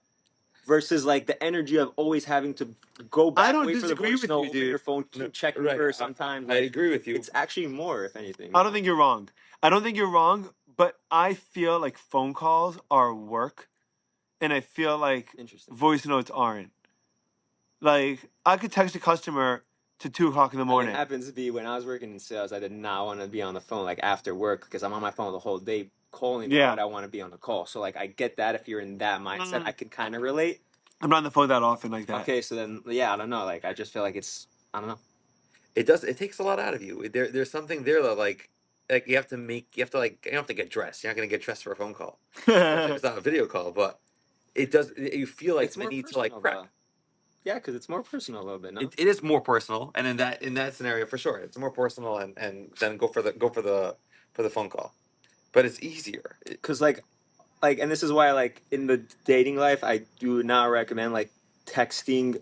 Oh, dude, Because, it's like, the freaking worst. The miscommute, but it's Keep on talking. Yeah. but it's like the same thing with this scenario because like it's the same thing behind it of you have to like your word. Okay, how long should I text back? Should I text back now? Should I have to wait? Also, the misinterpretation of it, it's crazy because like you don't know what they're intending when they're texting that or how they feel when Sure. they're texting that. When you're on the phone, you could hear it in the voice. You're in conversation. You get you get somewhat of a picture. You know. So you're saying there's no difference. A voice note would be fine theoretically. A voice note is fine theoretically, but it does cut that Personal factor out. Yeah, because like you're going back and forth, you can reply 10 minutes, 20 minutes, 30 minutes later. Versus on that call, you're getting what you have to say out at that moment, and then you're done with the conversation. Versus on voice note, it's going to be a continuous conversation until someone ends. Oh, it's true. That's also interesting. Wait, there's no definitive endpoint. Yeah. That's interesting. Well, I was about to say that in phone calls there is a definitive endpoint. Yeah. Do you find it hard sometimes to end how to end the phone call? Oh, by the way, there are times I'll be like, okay, well, goodbye. Yeah, if you're speaking to someone that's dragging it out, like and you get the picture, you gotta you know. I just gotta go. You gotta Also, go. by the way, I Sorry. don't think that anyone should feel bad about saying I got other shit to do in my life, and I got a gun. Great I gotta go. hack, by the way. If you're ever in a phone call and you don't want to know that you ended it, just put it on airplane mode, and it will say "call failed," and then that gets you out of it. That is such a good hack, That's and I great. can't imagine what I would need to do that I would have to do that instead of. But I'm happy that I know that bit of information. Yeah, when it comes up. Yeah, because anyone calls you in sales, and you're like, you don't want to be like completely, you know, like you want. No, you know what? By the way, you want to be considerate. So he's calling you, and you just want to like get out of it randomly. You just put it on airplane mode and says call. If he has a phone, he says call failed. If he's on the line, If someone calls me, I don't want to talk to, I and doing sales, I would say, dude, I understand what you're. I was like, dude, I get you. I'm so sorry. I'm not your guy. I'm sorry, man. Good luck, man. Yeah. And I'll say that because by the way, as the sales guy, Right. it sucks to know that you're calling someone and bothering someone that never showed any interest to begin with in getting any kind of call from you. And like, I know it's not a good. It's a tough feeling. It's a tough job. Yeah. Sales is really tough. Calling someone that doesn't know who you are, that never asked for your services, and you just go out and you'll be like, hey, you want to work with me? Like, no, you know, like, you know, but it's because it's so hard to do. I'd be like, listen, man, like, keep it up. I'm really sorry. I'm not your kind of guy. I'm not your guy, but keep it up. I'm sorry. Good luck, man. And like that way, it's like I know like it doesn't make them feel like a complete piece of garbage. It's not as crushing. It's not as crushing. Right. It's just like, listen, good luck, man. It's not for me, but keep it up, because it takes a lot. Mm-hmm. Especially Yeah. do that all day. Right. You Yeah, split it up. yeah. Or at least when you were doing the cars.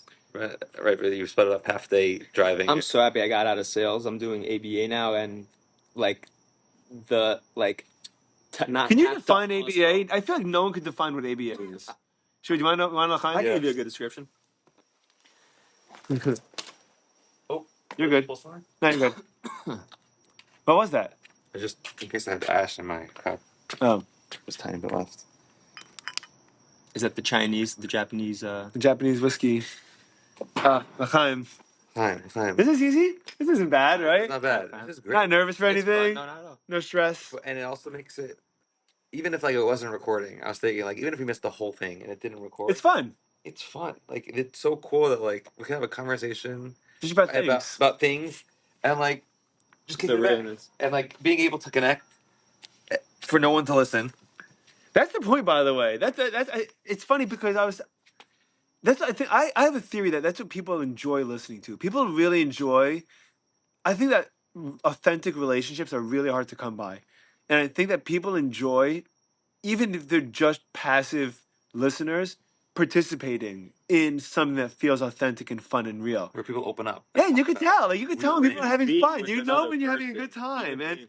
They What? did it. I'm saying it's even being with another person. They did a study with rats, and they put one rat that was in a cage, and they put another rat in a cage, but with another rat. So you Yeah. have one cage with one cage with two, and the one that was by himself, like died way faster than the one Yeah, that they dude, were with two, we because- know that because they had loneliness company. is dangerous. Yeah, Loneliness is terrible, but so but it's like, that you connection. think about that, like the is TV it- shows, the most popular TV shows are about just regular everyday relationships. Friends, Seinfeld, The Office, Cheers, like all these are just about people living literally just regular. Like there's nothing special. These guys aren't super. These guys are people just like going through dating or going through work or going through dealing with your parents or family, and everyone is just like, I get like either I get that or like I want that, and it's so relatable, and I think that's really what it is. I think that people really feel like there's a value to sharing with people having a good time. Yeah.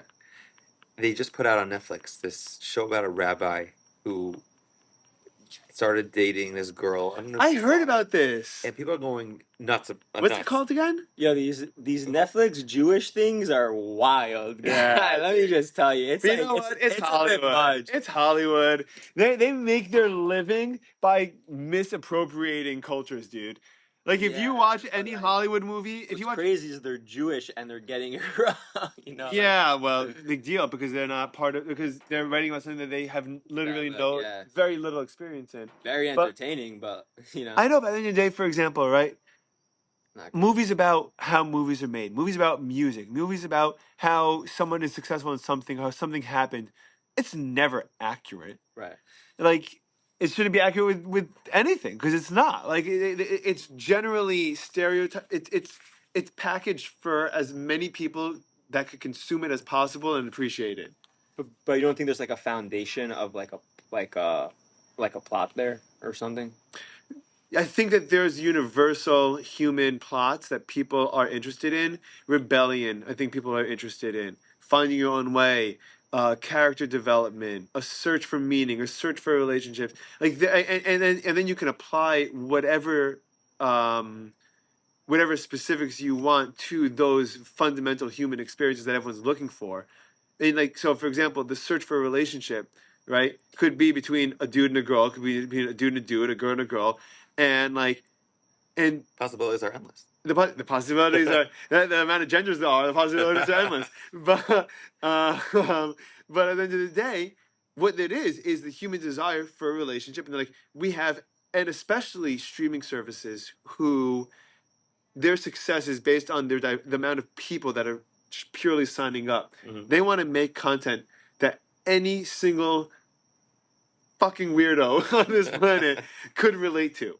You want to be a shuffleboard enthusiast.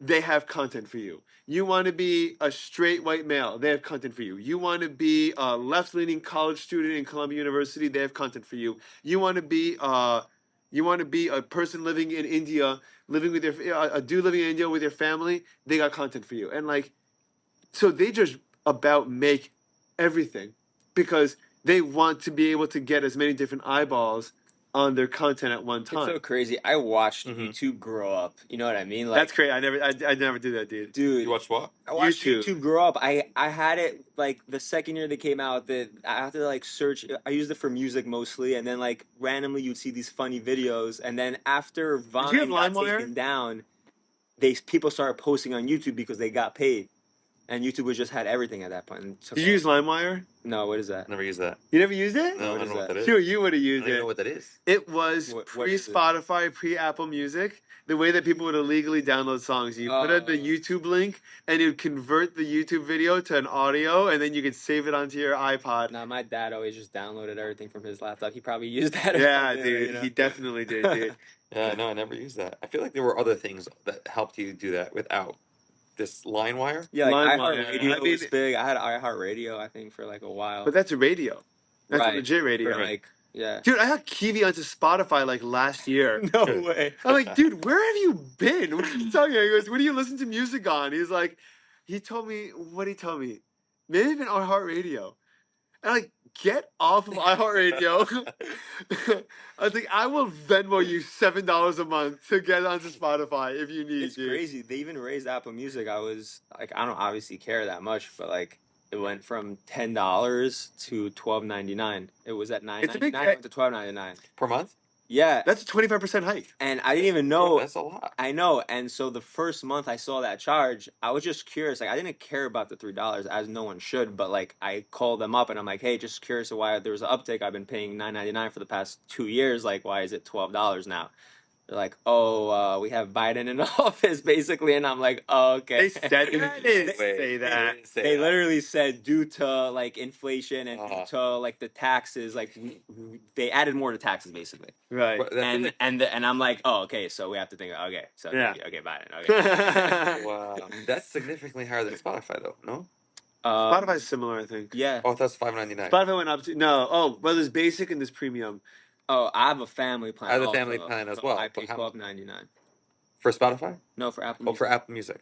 Yeah, back to why I have Apple Music. There's that one feature that you can Yeah. basically take like the vocals out and just hear the instrumental of the song, Right. and it's It's probably cool for jamming too. It's Like if so- you're learning how to play, an instrument and there's a song that you want to like I do play it to to. Cage the Elephant songs all the time. Just hearing the instruments, so enjoyable, dude. Cage the Elephant has some great songs where you could do that too. Like their That's a crazy instrumentals. name. Cage the Elephant. Cage the Elephant. Yeah.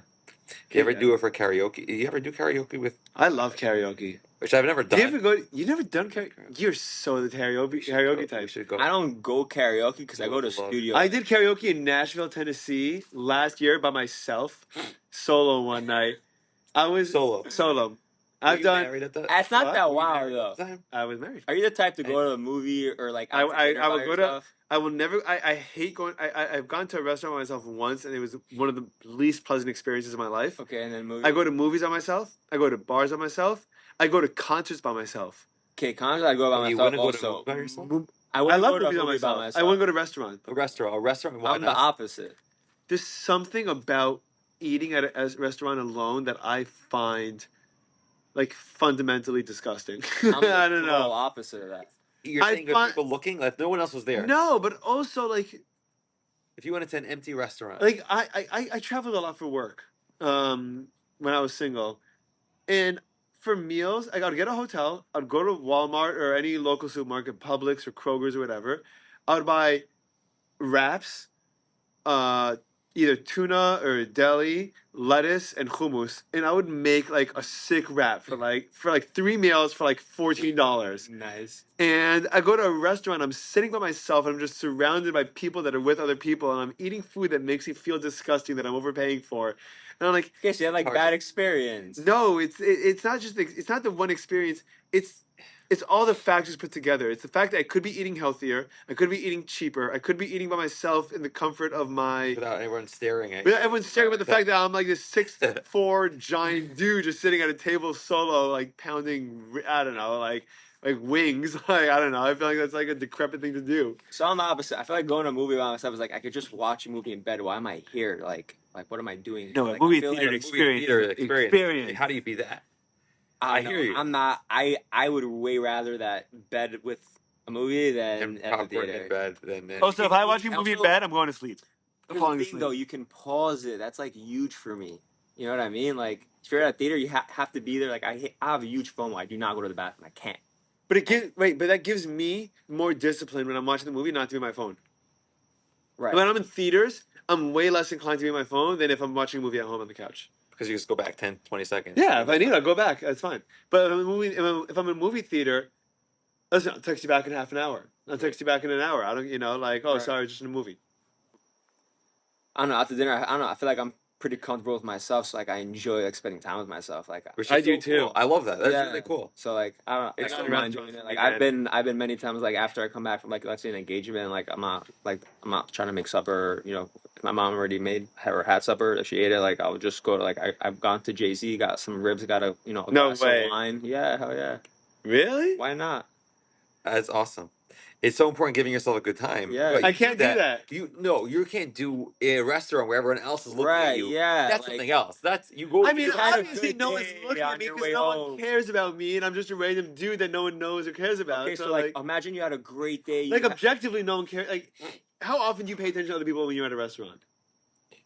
when you're with someone or without someone. Yeah, right. That's No, the difference. but when you're by with yourself. someone, it's No, like, when you're with yeah, someone. When you're with someone, Never. right? And Usually most people not. go to restaurants with other people, right? Right.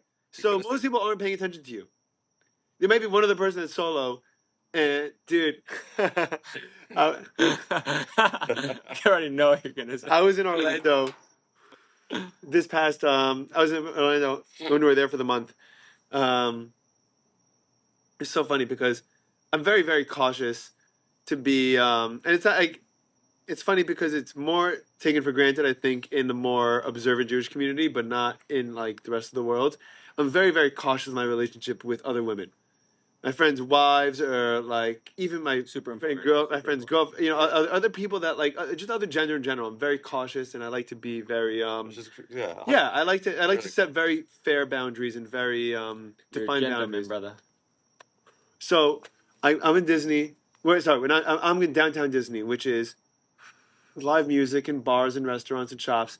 And we're in Orlando, and Rachel was studying for the ultrasound boards, and I'm there by myself. And I don't have any friends, and I'm sitting there, and she's studying, and she was sleeping, and I have nothing to do. So I said, okay, I'm gonna go get a beer. I'll watch the basketball game. I'll find some some live music. I have a couple of buddies that play music in downtown Disney, and so I go to this Irish pub that has a great outdoor sitting area. It's called the Raglan Road, and I'm sitting by the bar having a Guinness, and it's me, an empty seat, and another woman that's there by herself, probably around our age, right? sounds like a movie. I know. Right. And Yeah. she gets up to go to the bathroom, and I pull away the chair to give her space because it was just a crowded bar. I pulled away just to give her space to get up. She goes, "Thank you, you're welcome." And on the way back, she comes back from the bathroom and she pulls up the chair next to me and sits down and starts schmoozing with me and starts talking to me.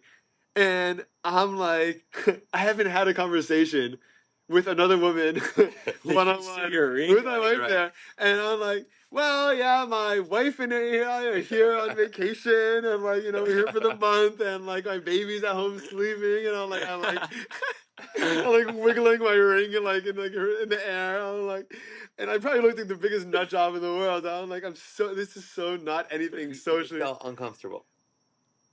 Yeah. I mean, Was it a wouldn't packed- anyone in that situation? No, you're right. Was it a packed bar? I don't know. Sorry. No, he said it was just him. No, And he- No. It was tight that like she was so close that also. no. It was just a conversation. It was just I didn't want to give off the impression that it was anything more than me being, polite or cordial or whatever it was. No, I think that's what like I feel like he's asking like that's like I feel like that's what usually happens. Like that's like what happens at a bar. Like There's just him. And I know, hey, but he if I does was certain if stuff, I he was comes single, back, if I like, was oh, single, hey. that would have been an opportunity for me. Right. I would have taken that opportunity and gone to know the person, and whatever. But Zero interest, doesn't matter. full on panic. No, not even zero interest, dude. Full on panic. Full on like. Because you feel bad getting up, but like she should get the hint that. And then she got up, and then she got. She's like, okay, so I have to go, and she went for a hug, and I went for a handshake. It was the most awkward thing in the That's entire what universe. happens to be with regard. I was like, oh, it's nice meeting you. And like she went in for a hug, and I'm like, I okay, feel well. like after COVID, it's easier to get away with that. Being like, oh, like, sorry, like, I don't, I don't know, dude. This is like 6 months ago. It's 2024 Nah, but it's still. You told her in Florida. Yeah, I told her. I came back. I'm like, I feel so guilty. She's like, you didn't do anything. What do you feel guilty about? You don't know that I did anything. Yeah, well, oh man, dude, it's crazy. It's crazy. So, Shua, what's been the hardest part of med school so far? Hardest class you've taken? I mean, that's also up in the air. I mean, very subjective. For me, For you? the physiology for like the cardiac system and You have to be a specialist to be a cardiologist, right? Like you're just covering basic cardiology. yeah, I mean, to specialize in cardiology, you have to go through internal medicine for 3 years, and then Internal medicine. right, and then that's kind of like the gateway to other specialties like cardiology and gastroenterology. But the intricacies of You have to be an internist before you're a gastroenterologist? you have to rotate. I mean, you have to it's residency for 3 years. Right. Right. So you had internal medicine, and then you specialized in whatever else. Like So cardiology. physiology was difficult. The physiology was very. What was hard about it? The professor was very dry. The way he taught the material wasn't exciting to listen to. Do you think that And like, if the material was all taught by engaging teachers, that med school I think it would have made a huge difference for sure. But like, in a way, I was actually kind of, I wouldn't say grateful for the class, but it was nice that like that was one that I really had to push for. And like, usually the material is pretty straightforward. There's a lot of memorization, and there's a lot of. And you're good at memorizing things? And you seem to They've be. created many, so kind of like Aaron was saying in the beginning of this podcast. There's a lot of way. They've created a lot of ways to memorize the content. There's like maybe 6 or 7 different programs. Like they create a story, and you listen to the story, and it kind of goes through whatever disease they're discussing. It makes it very easy. So the memorization part is not necessarily for me wasn't the hard part. There's so many ways I can make a story out of what you're learning. I used to make stories, and they were ridiculous, but they helped me remember. But And that's what you would do as like a studying method. You'd like map out a story. 100%, a lot of like I wouldn't say half my time, probably a third of the time was spent either creating a story for myself about the content, That's so cool. so that I could remember it, or watching a video that went through a scenario like a Right, and then storyline, you'd remember it. and then it helps you remember. They have these like Like an episode of House. like an episode of House. Well, Do you watch House? I never really watched House. I watched Really? like 1 or 2 episodes, just to like. You watch House? I never. I saw like clips of it. That's Hugh. Yes, Hugh Laurie. He was the dad in Stuart Little. Remember that movie? You watched Stuart Little? Yeah. Of course. He was the Wow. dad in Stuart Little, dude. Stuart Little. I He's a haven't heard good anyone say character, that in though. a No, long he's time. a good character. House or Stuart Little's House. dad? House. Stuart Little was a great character. Sure, also. House was a great character. House was a Vicodin addict. For real. In the show. Oh, in the show. In the show, Oh. he was a doctor that was a Vicodin addict.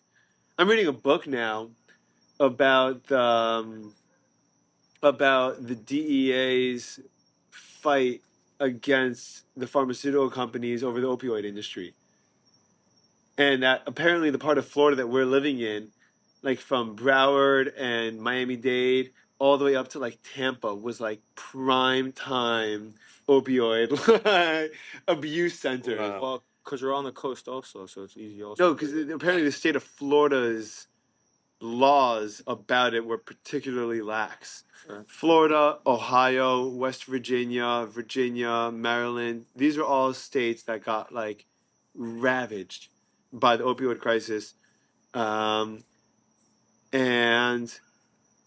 Dr. Frank, who I had over for Friday night last week, was defending them, which I've never heard anyone defend And then the pharmaceutical company. the pharmaceutical company, by essentially saying that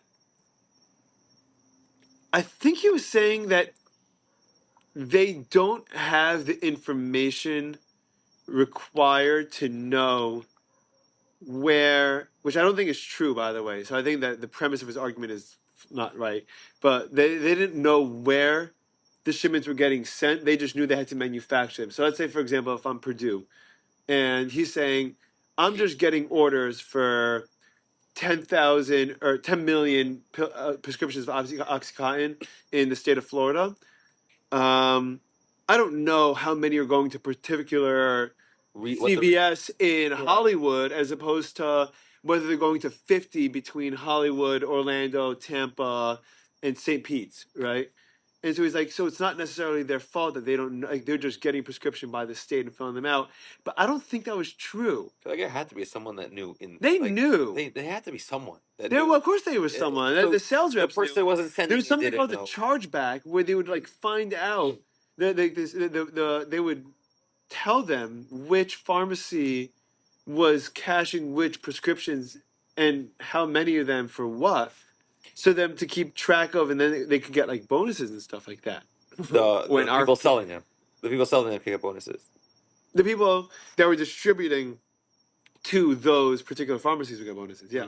When RFK came out and like said what he said, my stocks dropped. I had like Invo Pharmaceuticals. Oh, dude, you invested in pharmaceuticals? Well, I just bought way more. Always buy when it drops. Always. Really? Of course. Really? Yeah, because you get it for cheaper.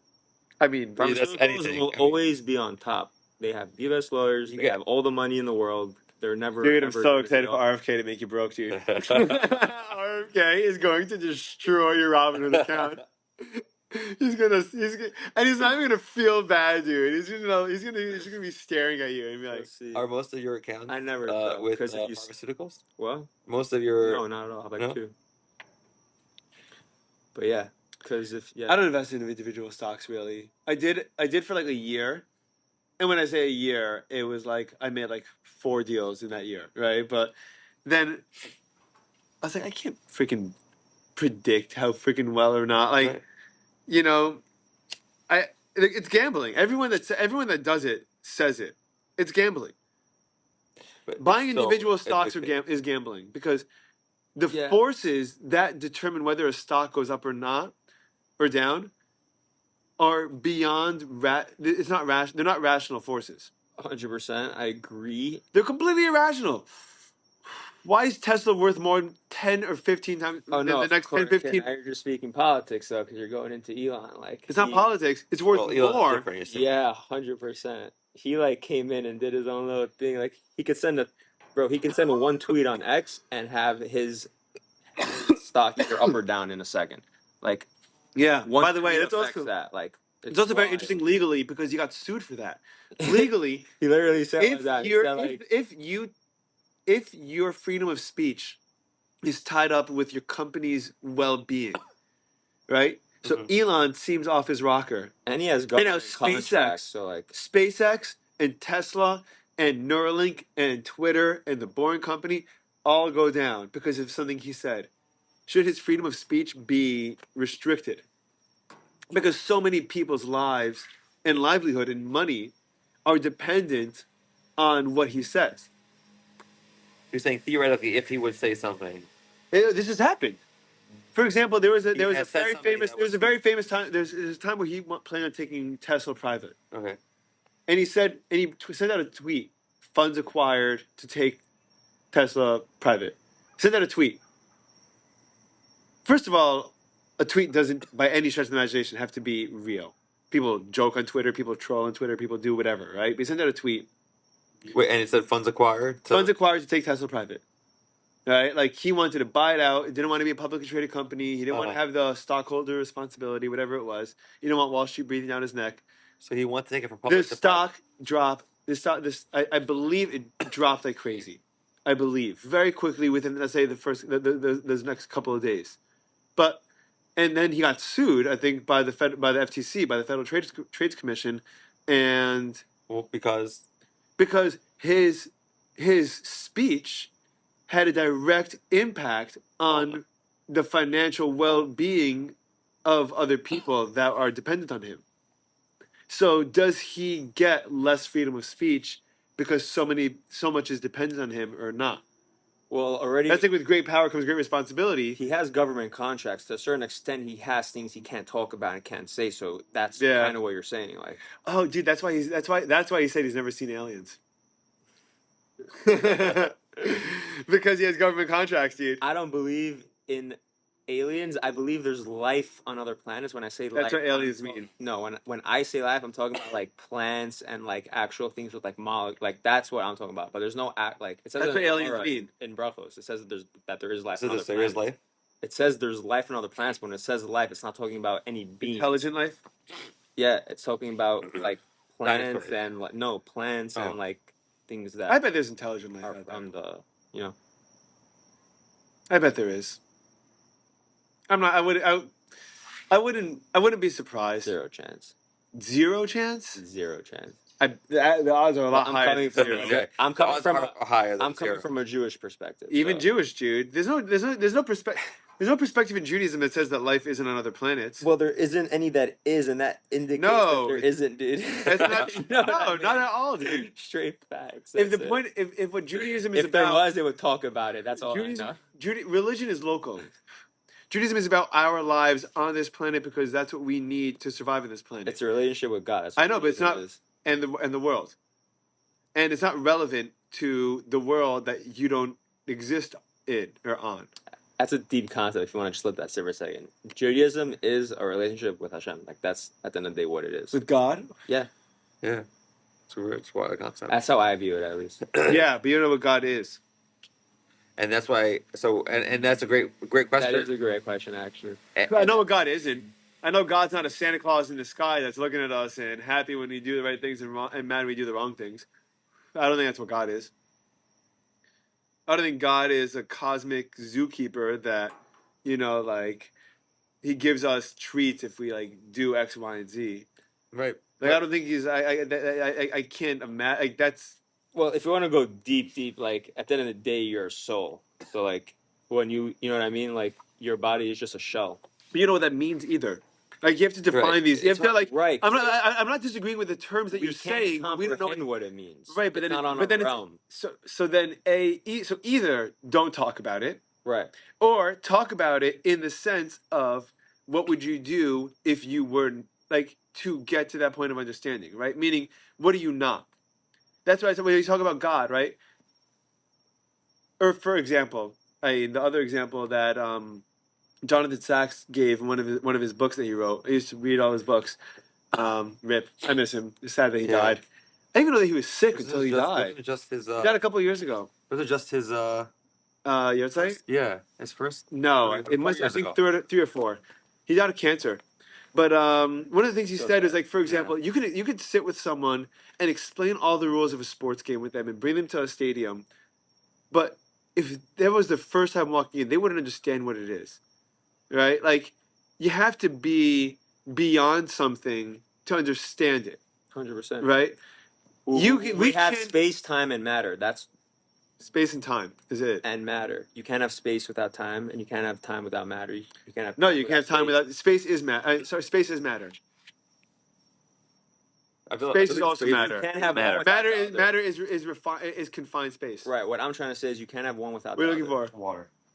I got another one. I got you one. No, either way. It's okay. I got a couple. Keep on going.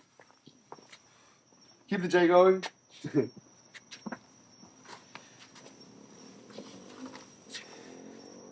Yeah. It is interesting though. Rabbi Sachs I used to print out someone every week, like a 2 to 3 page thing on the Parsha, and it was like beautifully written. Like probably he's a brilliant writer and speaker, but I don't know if that was him or maybe that was Rabbi. It was the one with a T.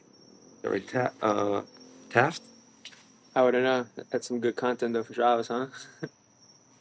Yeah, I don't know how you know. Anyway, I think that a lot of these things. I think a lot of people try to, not through any fault of their own, they try to make these concepts into a human way of understanding it. But if it created us, if it created humans, if it is like the source of life, then thank you. What up? Then if it's a source of life and a source, like, it created us, then we don't know what that could be. Like we're just a product of something. It's like there was a professor that explained this video. I saw this video that this professor was explaining like how like he was basically explaining that God is real, like a brilliant professor, and he said it so perfectly. I can't quote him so good, but Try, dude. yeah, no. So he was saying that You got this. it's like if you Go. create a software in a computer, right? You can't be in that software in the Right. computer. You created it. Right. That software could have things within it, but you are the ultimate creator, Right. and you are outside of that. So that's a kind you of can't- that's what kind of links things up with like game theory and simulation theory and stuff like that. Because at that point, the big Right, so creator of that it would Right. be God, and we're just right. within a software. You can create other softwares in that software. That too. Right, but from the outside, It's Inception, Shua. Yeah, this is nuts. but on the outside of it, the one creator is just outside of it. So it can Right, but where does that creator we're come necessar- from? Right? Where does that happen? Right, What wait, does that... wait. But we're, in theory, the first software that was created. Within our realm, we could have meta AI, we could have all these all these things that are in a different reality. But at the end of the day, we were the first, and then there could be things other with it. But there has to be something outside of us. So there is something, you know what I mean? Like, Yeah, but you don't know that means God. right. I mean, that's just what anyone would call God, or you'd call any kind of higher power. I just learned. Absolutely. I just learned the story of Jesus, of Nazareth. what it says in the Gemara. Yeah, I don't think I fully understood that story. I feel like I can have to explain go it, through and it's super cool, super cool. So basically, when he died on the cross, the Jews came to claim his body as due to Taharas and all that. He was Jewish. So they took his body down, and they did everything they needed to do. Wait, I never heard about anything that happens after the cross. Yeah, I was always Like, just the premise of this story, I've never heard anything. Already. also because he's explaining to us who he is, and he's talking to us about after his death. Right. Wait, what? You knew that he was Jewish. Yeah, I knew that he was Jewish. Yeah. So But you're not talking about his origin story. here's the burial and the aftermath of it. Okay, so basically, when they took him down and they buried him, it was on a Friday. It was right before Shabbos. Okay. Okay, and they buried him in the Jewish cemetery. And then a big rabbi came out and was like, whoa. If you bury him here, you're going to have people coming and worshiping his grave. This is a Jewish cemetery. You can't have that happen. And it was right before Shabbos. So they dug him out real fast. They buried his body somewhere else where no one, it was probably near somewhere in the Jewish cemetery, but they didn't tell anyone where it was. And it was right before Shabbos. So they all rushed back. They didn't have time to probably clean up whatever they did. When the people came to his grave to pay their respects, all his disciples, they saw that the grave was open, and his body wasn't there when they looked inside. So they're like, oh, he got resurrected and his body rose to heaven. Whoa. Yeah. What? And I never that's- heard this. Where'd you get this how from? It is. Bro. This is how it is. Bro. Allegedly. nothing says well sourced like bro. Just gotta trust sometimes. You gotta just go with it. Dude, is that you know what? It it fills in all the holes in the story, right? Thank you. Yeah. Got you, fam. That's cool. No, but yeah. I never heard that, dude. It's just how it is. I never heard that. Yeah, it is interesting. So, Yeah. yeah, I was when I heard that, I was whoa, that makes I was so it was kind of satisfying to hear a piece of information that you never knew. That was cool to hear that kind of finished a Yeah. storyline, I guess. That kind of stuff never really bothered me too much though, because It's just curiosity. it is curiosity, yeah, but a lot of this stuff, a lot of these details are really, really, really likely incorrect. For even people sure. that take intensive notes and documentation, Because there's so much out there There's that so much everything that- just cancels everything out. Yeah. It's just you can't there's nothing at this point that you can believe. the only thing that we can really learn about is human nature. There's nothing objective about the past that's ever fairly recorded. It's really difficult to do that. It's right? like what we were talking about at the thing. And like, yeah, and what you're doing is what you're essentially doing is Meta accepting AI. someone's experience for what the story was, right? So, for example, there was I forgot who he was. He was, I think, a Roman. Julius Masada. Caesar. Who was Masada conquered by? Do you remember? Was that the Romans or was that the Greeks? Story of Masada. I don't know, but whoever it was, there was a historian that was. I think he was a Roman. History. I think he was a Roman historian, and like he was known for like being like the best historian because people could like. He was prolific in terms of keeping track of what happened, but like whenever you match up his historical documents with anyone else at the time, he was wrong. Like he like what happened was the Romans? The Romans, yeah. Ah, That's what you said? yeah. And so like he's like a massive source, but like more of a source of like what the cultural and what the human condition was like at the time, rather than like objective facts about like how many people were there and who was fighting who and what was going on, because it just wasn't right. And like you can even imagine in today's world, right? Like when you like hear news and like you hear one news story and it's told from 6 different angles and like all of them seem to be completely contradictory to one another, but there has to be one Also, right one always negative. of something that actually happened, right? But we're not getting any of that. So like we never actually get what history is. We get interpretations and we get and then we kind of try to learn from them what's a good thing to continue and what's a bad thing to what's something to avoid. And then that's what's important. Like history is not the study of what actually happened. History is the study of human beings' reactions to what happened and to learn the best way to continue in general, like with your Right. life. Mm-hmm. That's a great perspective. Yeah, because dude, I can't trust my own memory. Seriously, like if you ask me like a conversation that like, and then you're supposed to take what I say like for a fact 500 years from now, you're like, no, dude, he was a drunk that like like he spent half his time drunk and baked and and okay, fine, he read a couple of books every now and then, but like I'm not gonna rely on like what was going on in America 2024 in this dude. You're like, yeah, but well, he's the only record we have, so like we're gonna go on that. It's a great point because like everyone knows that, like you said, the news media outlets, they're so contradictory Yeah, that like so, but you don't believe it for now. We're joined by a cat that like a second ago was like dude, in Predator. Wait. He was in Predator mode and he didn't realize we were here. And then he just looked over and he realized we were here. And then his reaction was hilarious that he realized. And then he was like, yeah. I have possums, raccoons, cats, and squirrels in this backyard. You're living in a zoo. That's wild. I live in a zoo. I just That's have like wild. iguanas. That's all I have. And iguanas, dude. Yeah, I Fuck just those have iguanas. iguanas in my backyard. Dude, you know the possums are the worst. I've Do you ever see never what a seen possum looks like? Google a picture of a possum, dude. It's a rat. I thought it's just a rat. It's a cat-sized rat, all over dude. Brooklyn. They're all over. They're Brooklyn. disgusting. Yeah. The first time I saw one, I was baked. I thought I was tripping. I literally thought that this was a hallucination, and this has to be just a creepy hallucination. They're disgusting. I've seen it. People have these for pets. No, they No, don't. they Yeah, don't. they do. Zero No, they chance. don't. Zero. I could YouTube. Dude. I do YouTube. Yeah, Florida man, maybe, dude. You're crazy. Florida man only. Possum? Are you looking at the right picture? These are possums. I've definitely seen people. Dude, it's a rat. No. Dude, Look up Florida possum. That thing. Look up a Brooklyn possum. They're all over the streets, and they're always in packs. It's 4. But I think possum is 4 they look hairless. or 3. Is it 3 or No, 4? what? That's a posse, dude. A possum is an individual animal. No, I know that, but what's posse? Is that 3 or 4? Posse the crew. Hang on a second.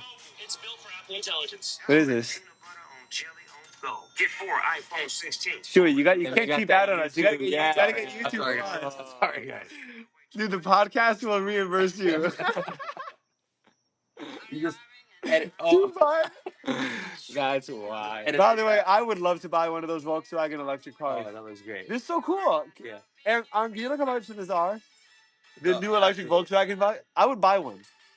I like an engine in my car. No, dude.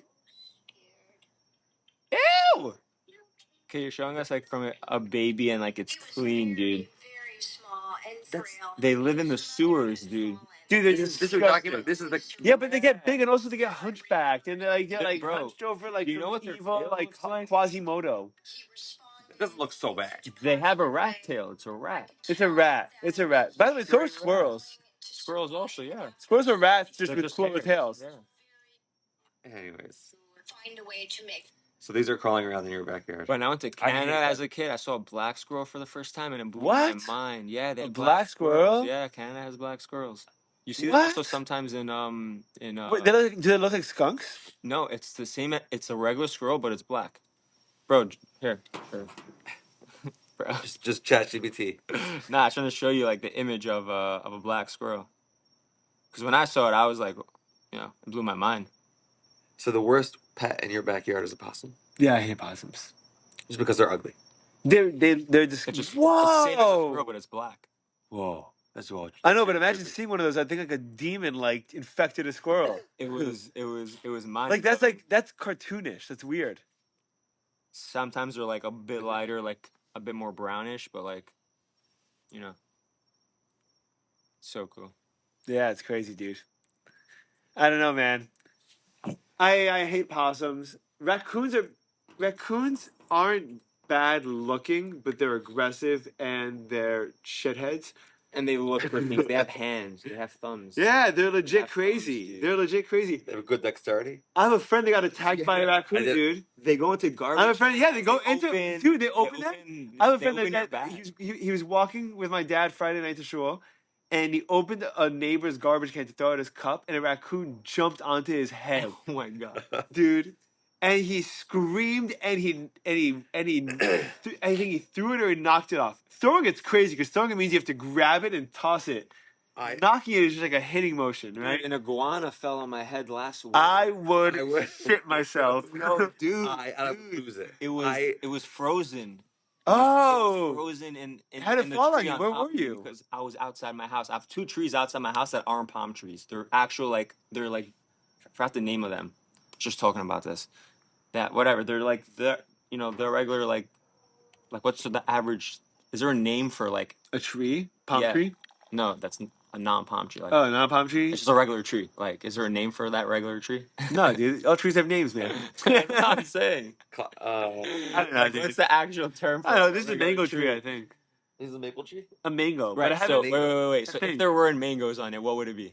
a tree. Okay, so it was a regular tree. Yeah. I have 2 regular trees outside my house. Okay, and as I'm walking out, and it was on Shabbos, dude. I'm walking out. Me and my mom were going to a meal, and all of a sudden, like I'm a little bit ahead of her, and it falls down, and I'm like, "Whoa!" I was like, "Well, what was that?" Like I actually heard it was heavy. I looked down, and it was just a frozen iguana, a big one though. Like the ones that are like, maybe like I would go home 15, and go 20. to sleep. I wouldn't be able to It was in the sleep. daytime. It was in the daytime. It panic. was in the morning, but it was like cold. It was like that. By the way, it's That one so week where it was unnerving to see them around. I think when it gets cold in like 70 degrees, they freeze. But they were freezing already last. But when you see them around, like if you're like walking in Publix and like you just see them like literally along the side of the street, like it's weird. Like, but then like they're gone later on because it warms up eventually. They just like pop up and like keep on going. But they have no like ice. They're warm-blooded. Just they're reptile. Apparently, they're also not even native. They're invasive.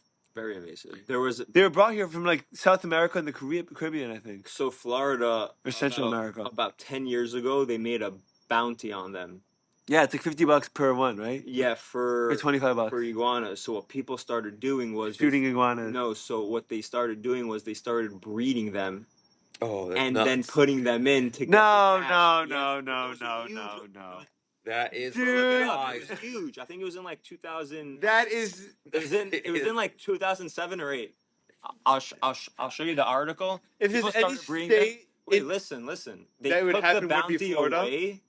They took the bounty away, and about, I think this past year, I forgot which month it was, they just put it back, but with the restrictions of it has to be an adult-sized male at the time that you put it in, because these people were starting to breed it, and they started to put it in young. Like, they started giving them, like, the ones that were in, like... Can you imagine Oh my So now there's god! restrictions on the bounty, but the bounty is still active. So like, Can you imagine they having are an iguana farm that your entire living is just based on mowing down freshly born iguanas?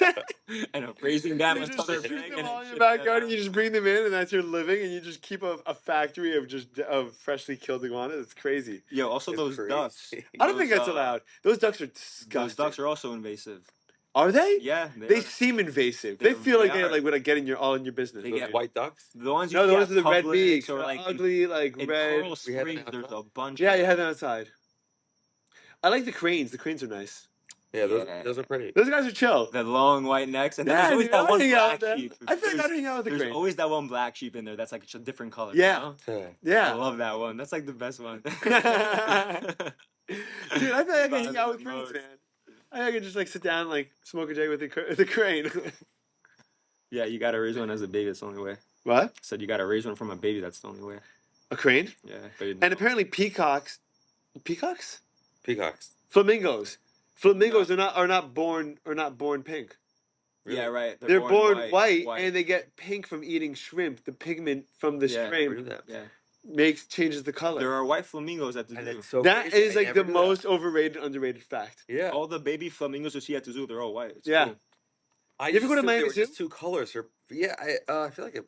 The Miami Zoo is amazing. It's like right in It's the beginning on incredible. the It's left huge. side, right when Yeah, you yes, walk in, I've been the there. flamingos are. But I just assumed that the pink flamingos are sometimes pink, sometimes white. I never really. No, they're naturally white, and the pigment from the shrimp that they eat throughout their lives, it's just what their diets consisted of, turns them. By the way, Wow. I feel like if we just ate carrots, we'd be orange.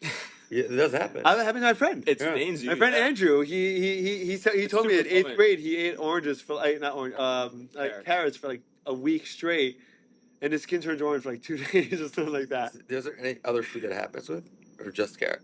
No, pomegranates, maybe maybe. cheese balls, dude. Or pomegranates. Pomegranates Well, that's stain big heavy. into. You know, like the cheese balls, like the giant Utz containers. Never. You open it. Dude, once, I had them. I five, eat them on always road gets trips. thrown out. I eat them on road trips. My friends and I tried to keep track of how many that we ate in the thing. Your parents never gave you guilt for how unhealthy it was. No, dude, my parents had salty snacks and snacks I was not allowed to have.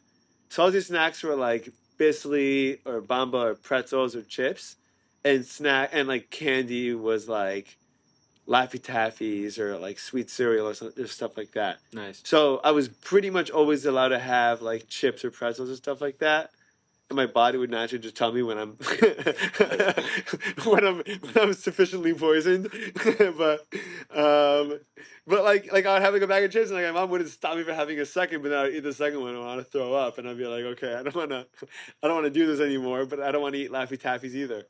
So I didn't have to deal with that. Yo, underratedly, the zoo, before I found out that Bass Pro Shop has Dippin' Dots. What? In the Bass Pro Shop? Yes, until I found out that they had the actual company Dippin' Dots, I would literally go to the zoo just to get Dippin' Dots. Really? Is that crazy? Dude, go to a Marlins game and get Dippin' Dots. Right. Bass Pro Pro Shop. But that was in the Right here, yeah, on in Dania Beach. Dania Point. They have it like right when you check out. There's like two In the zoo. freezers.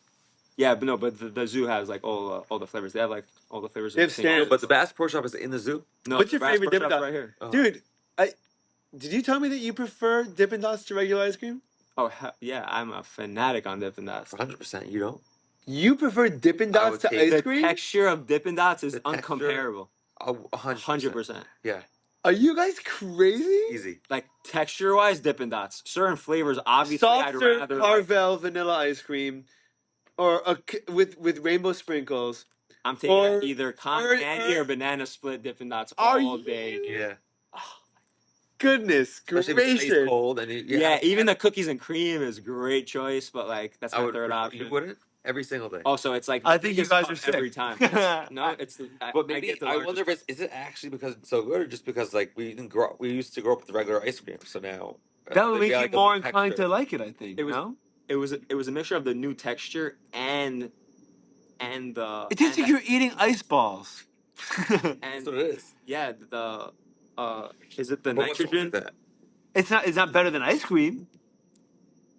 Haagen Dazs or Dippin' Dots? Do you prefer Dippin' Dots? I think it's the same flavor. If it's the same flavor, I I would would get a Dippin' new Dots. texture, a new texture. So you could have Reese's peanut butter ice cream or Reese's peanut butter Dippin' Dots.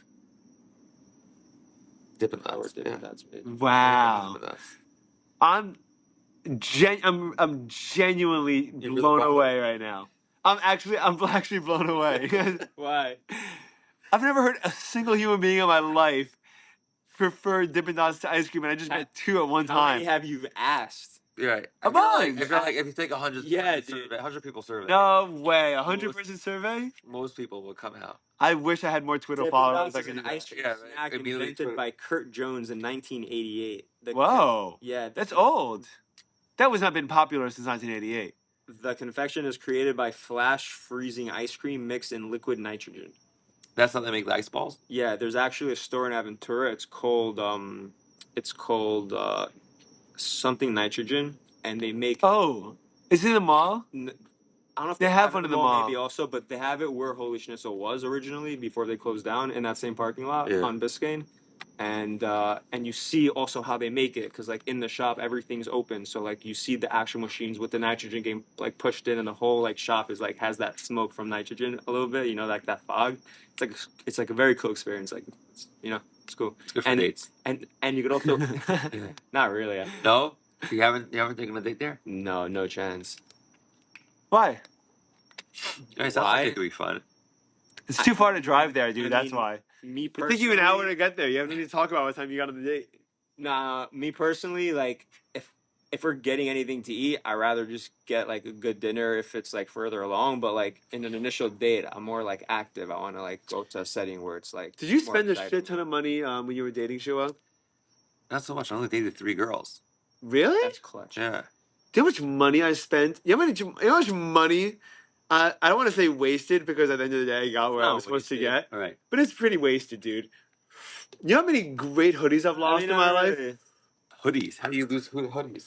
To Yeah, girls that I've never dated lost a hoodie. where they've worn a hoodie. I've I never had- got my hoodie. Not just me though. I don't know. I've spent so much money. You didn't Flights. take it off before. Yeah, before flights you left? and No. Let's between say flights, we're dating. restaurants, and, like, any Let's say we're dating for activity. 6 months. I had a hoodie. Or they borrowed a hoodie at one point. We go home. I'm gonna say you can't take my hoodie home. You're wearing it, right? And then we break up. So they never had a decency. Is that a decency to bring around? I would think it's a decency thing bring it to back. do. I think it's kind of like a stick it to you thing. I lost so many great hoodies. I'm so upset about it. How much? What's the most amount of money you think that you spent on a previous like girlfriend or like? Dude, I had a girlfriend for 2 years. Spent a lot of money in that relationship. I had a girlfriend for 9 months. Spent a lot of money in that relationship. I had a girlfriend for 6 months. How old am I? How much time? How much time do I have? I'm married for 3 years. Okay. I think it's the 2 year. I think the 9 month relationship I probably spent the most money. Is Because it your money or your my money, dude. I didn't spend. Yeah, my parents didn't spend a dime on our relationships.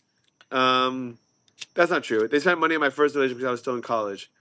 So like, if I'd make dinner for us, then I guess it was on my parents. But the 9 month relationship I spent a lot of money because we got gifts, and then I was living in Seattle and she was living in New York. Flights, yeah. So flights back and forth. I spent a ton of money. And that's like from A to B right there. And then when you get to New York, Seattle to New York is like. not even that. When you get to New York and you're there for 4 days, you're gonna go on a lot of dates while you're there, right? So you go to restaurants, you Yeah, go to you pack bars, it you in. go to. I spent a lot of money. I didn't have a lot of money. I don't even know how I spent that money. I was making $25,000 a year at that point. When you need to have it, it comes, brother. Just trust, you know. It's pretty crazy. Yeah. Yeah, dude.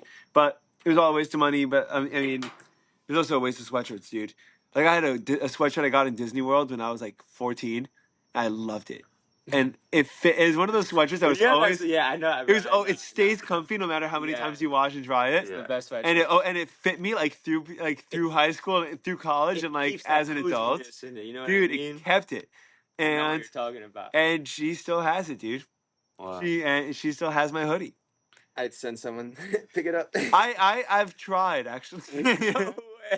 Really? Yeah. That's actually. I didn't try. Wait, what happened was I was friendly with her roommate, And Making moves. I tried over- reaching out to like kind of like test the waters and see if it was possible, but it wasn't meant to be, man.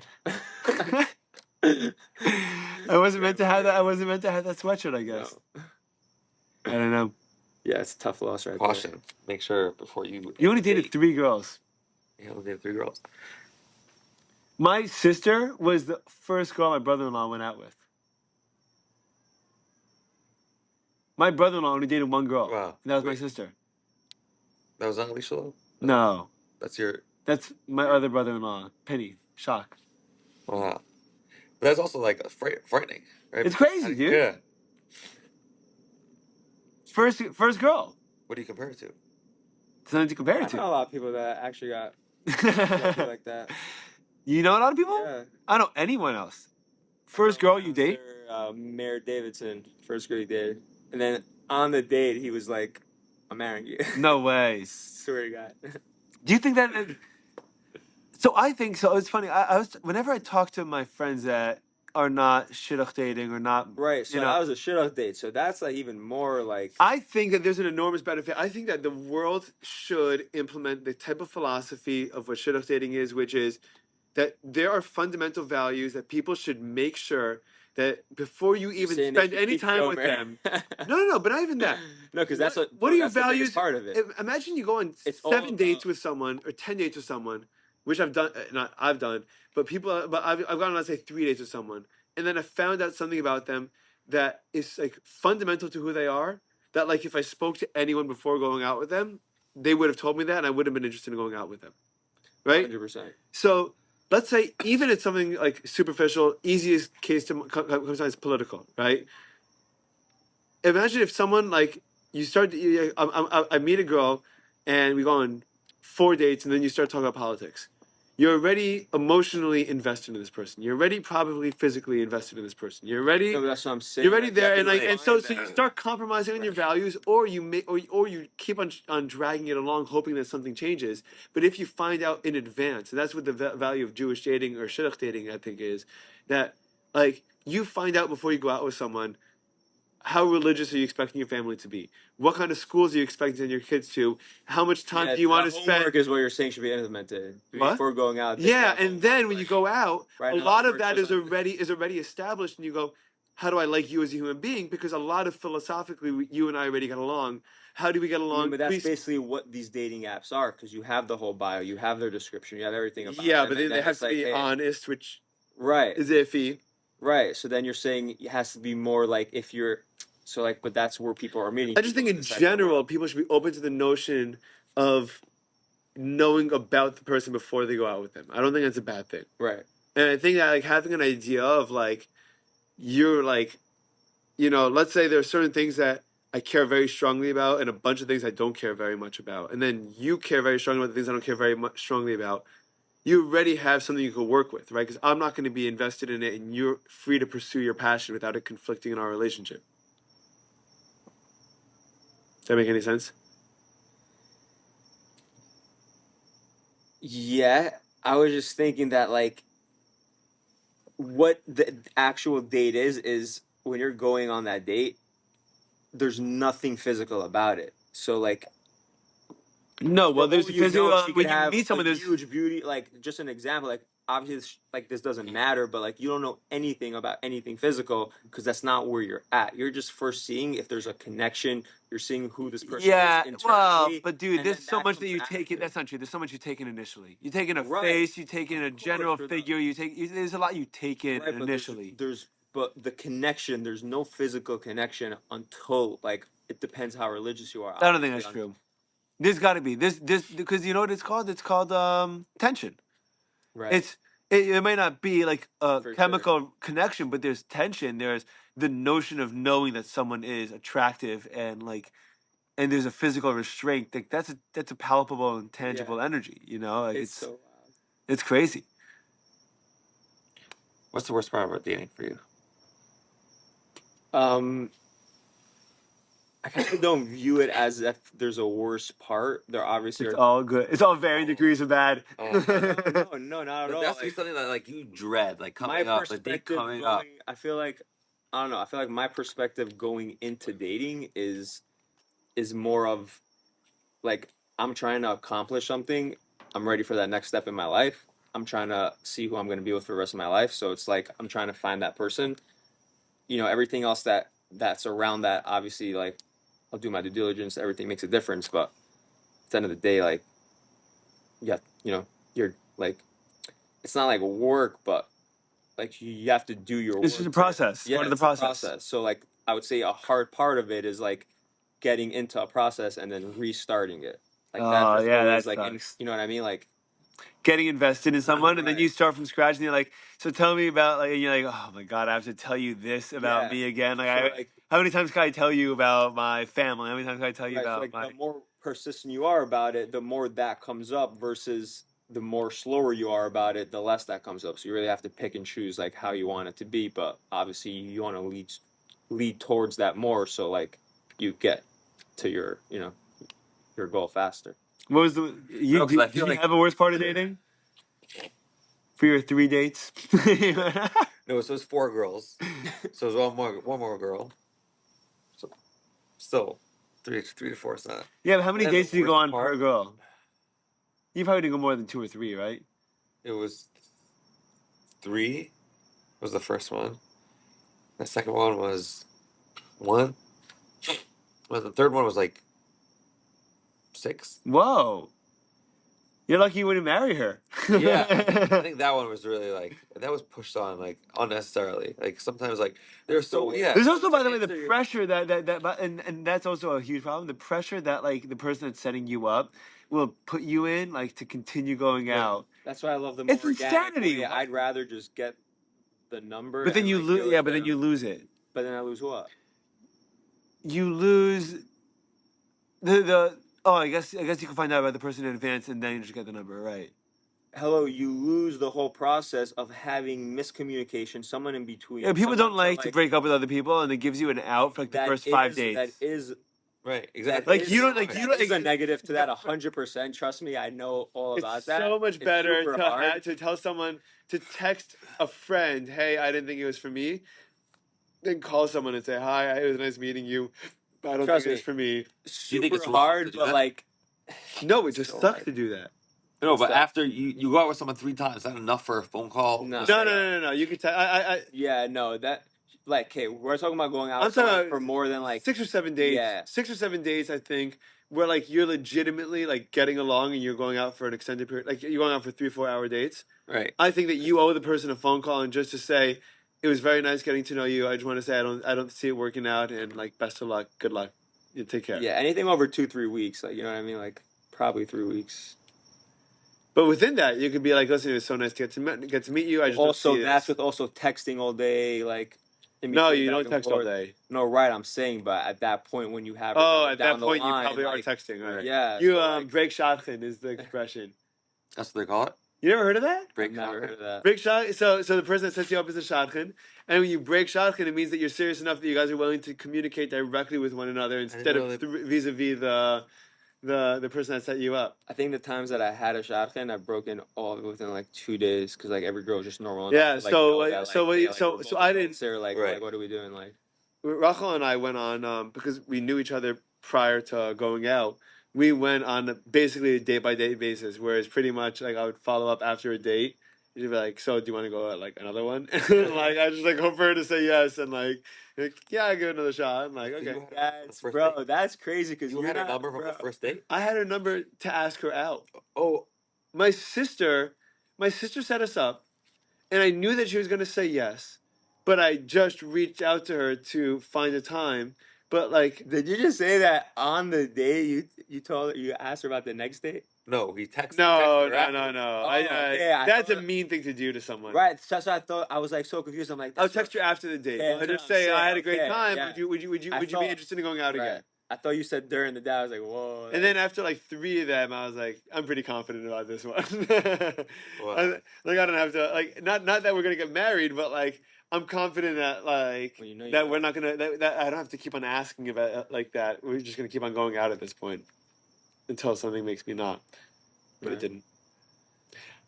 Yeah. But there are a lot of things that like talking about things that could go wrong. Like In terms Then of what? she goes in, she walks us through and she's ugly, and now you have to go. Like, is that a fear? That's a fear. Yeah. By the way, I had a That's for girl. sure. I dated a girl that was not attractive. That I had the best time with. She had the best personality. Really? And we got along. We had the best date, and I said no after. And my sister wants me to keep on going out with her. I'm like, if I'm not attracted to her, I'm not gonna just like continue doing this. And the girl asked like, I thought like, it felt like we had a nice time, like what was going on, but This is a lot about your I personality. felt terrible about it. No, but I You were felt able to terrible. not judge her and give her. I'm And, gonna go home. I sit down and you're no, but like you're not gonna a obviously walk out. gargoyle. But My like you friends- judge her from the first second that you went through the day, and you're like, oh wow, I actually had a great time with her, Yeah. which is cool. Yeah, I actually saw her recently. It's pretty crazy. Really? Yeah. And Rachel met her. Rachel's met two of my ex-girlfriends. Did you tell Rachel before? How No. did that feel? That's probably like. So she went over. She was talking to his Actually, girl, one of like, them, oh, I by the was, way. one of them Was that a fear of yours to like have your wife like run into anyone in your past? It's not anything that I particularly, right. Like, especially obviously, because it's an inconvenience. also my life guess. is so, I can't tell you how different my life is when I'm married as opposed to when I was single. Like everything about everyone that I was hanging out with, where I was hanging out, who I was hanging out with, everything just like stopped and like everything just like jumped over to a different like world. And so like when my wife talks to a girl that I went out with, she's talking to like another like parallel universe, that like is like another version of me that like she had like literally no idea that ever like how like anything about Right. it. It's really really interesting. But it's also a little stressful to watch unfold in front of your eyes. Super. So you have no fear of Rachel running into any. Yeah, I don't have no fear. I don't love the idea. It's not like can't wait to introduce them to each other. But,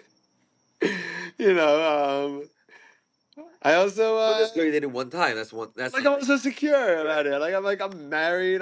We have a kid. Like I mean, like we have a house. We live in like another state. Like like okay, we're okay. Like whatever. Like we're doing fine. Yeah, are we having the car wash tomorrow? boy. Did someone write it on the chat? I'm only Shua wrote asking because I that. saw someone write it on the Shua chat. started drama. Shua loves. Okay, so I just asked about What, it.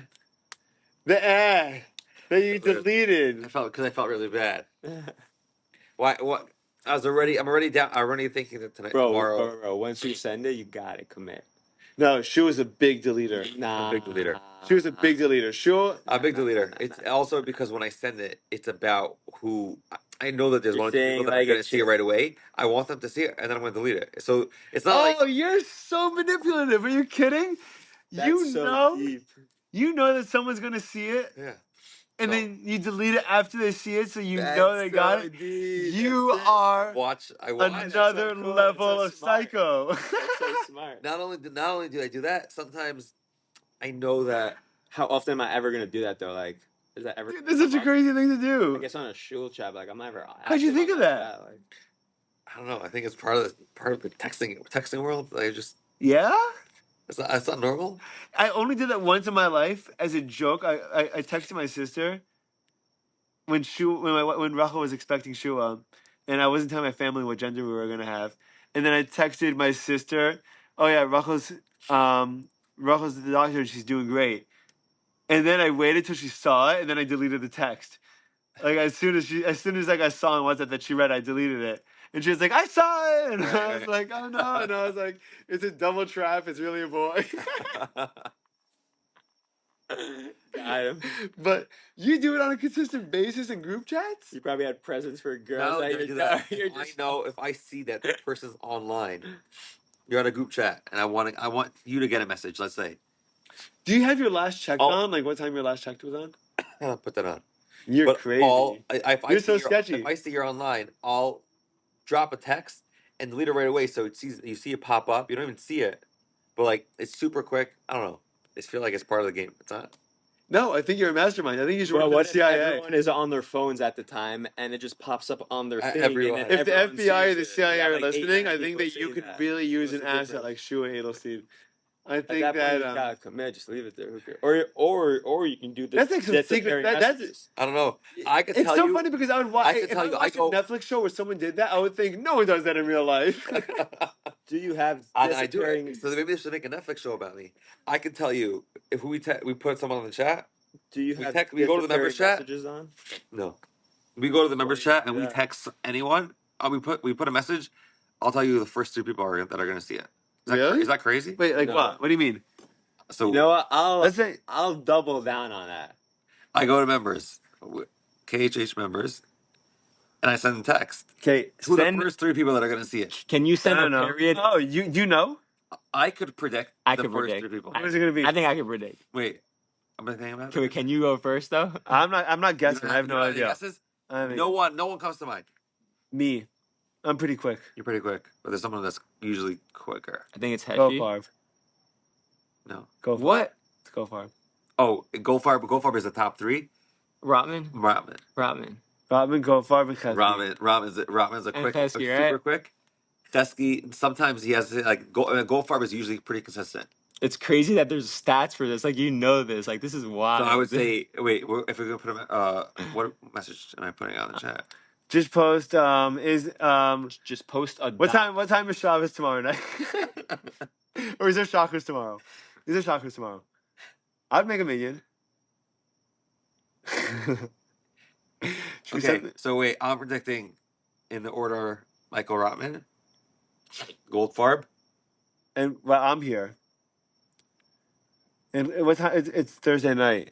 Chesky might see it. Wait, so my prediction is Michael, Goldfarb, and Heshi. and Heshi. no, I don't like Heshi because sometimes Okay, I and, got and I'll do. This is really a toss up. Uriasa. Oriel Hassan. Oh, that's a great. I'm getting him to Okay, it. Who was that? That's the guy with the blue The handle. guy that always replies a Yeah. heart to every single thing, no matter what it is. There's a heart on that text. You know that guy. And Send it. Okay, Joey. So my prediction is Michael, Goldfarb, and then Joey Toledano. I got Go. Michael, Heshi, and then Uri. Oriel Hassan. Anyone? Anyone that? I'm gonna just observe. Little experiment. Okay, deliver it to everyone. Still going. Read by. I bet you the first 5 names are gonna be like random numbers. No, Context. Wait, is it updated in real time? You have to go back. no, it is No. updated. Yeah. Guy. Wow. Wow. Oh wow. What's the point? Oh my god, you guys got attacked. I'm gonna send Guy this podcast What's after. the point? Wow, we're Wait, over Are we 2. even gonna We're get over one to, in wait, there we for gotta the third? we gotta text him back for a second. What do we text him back? Text him the There's picture. the podcast. Yeah, send a screenshot. What do you call it? Screenshot. Not screenshot. Selfie.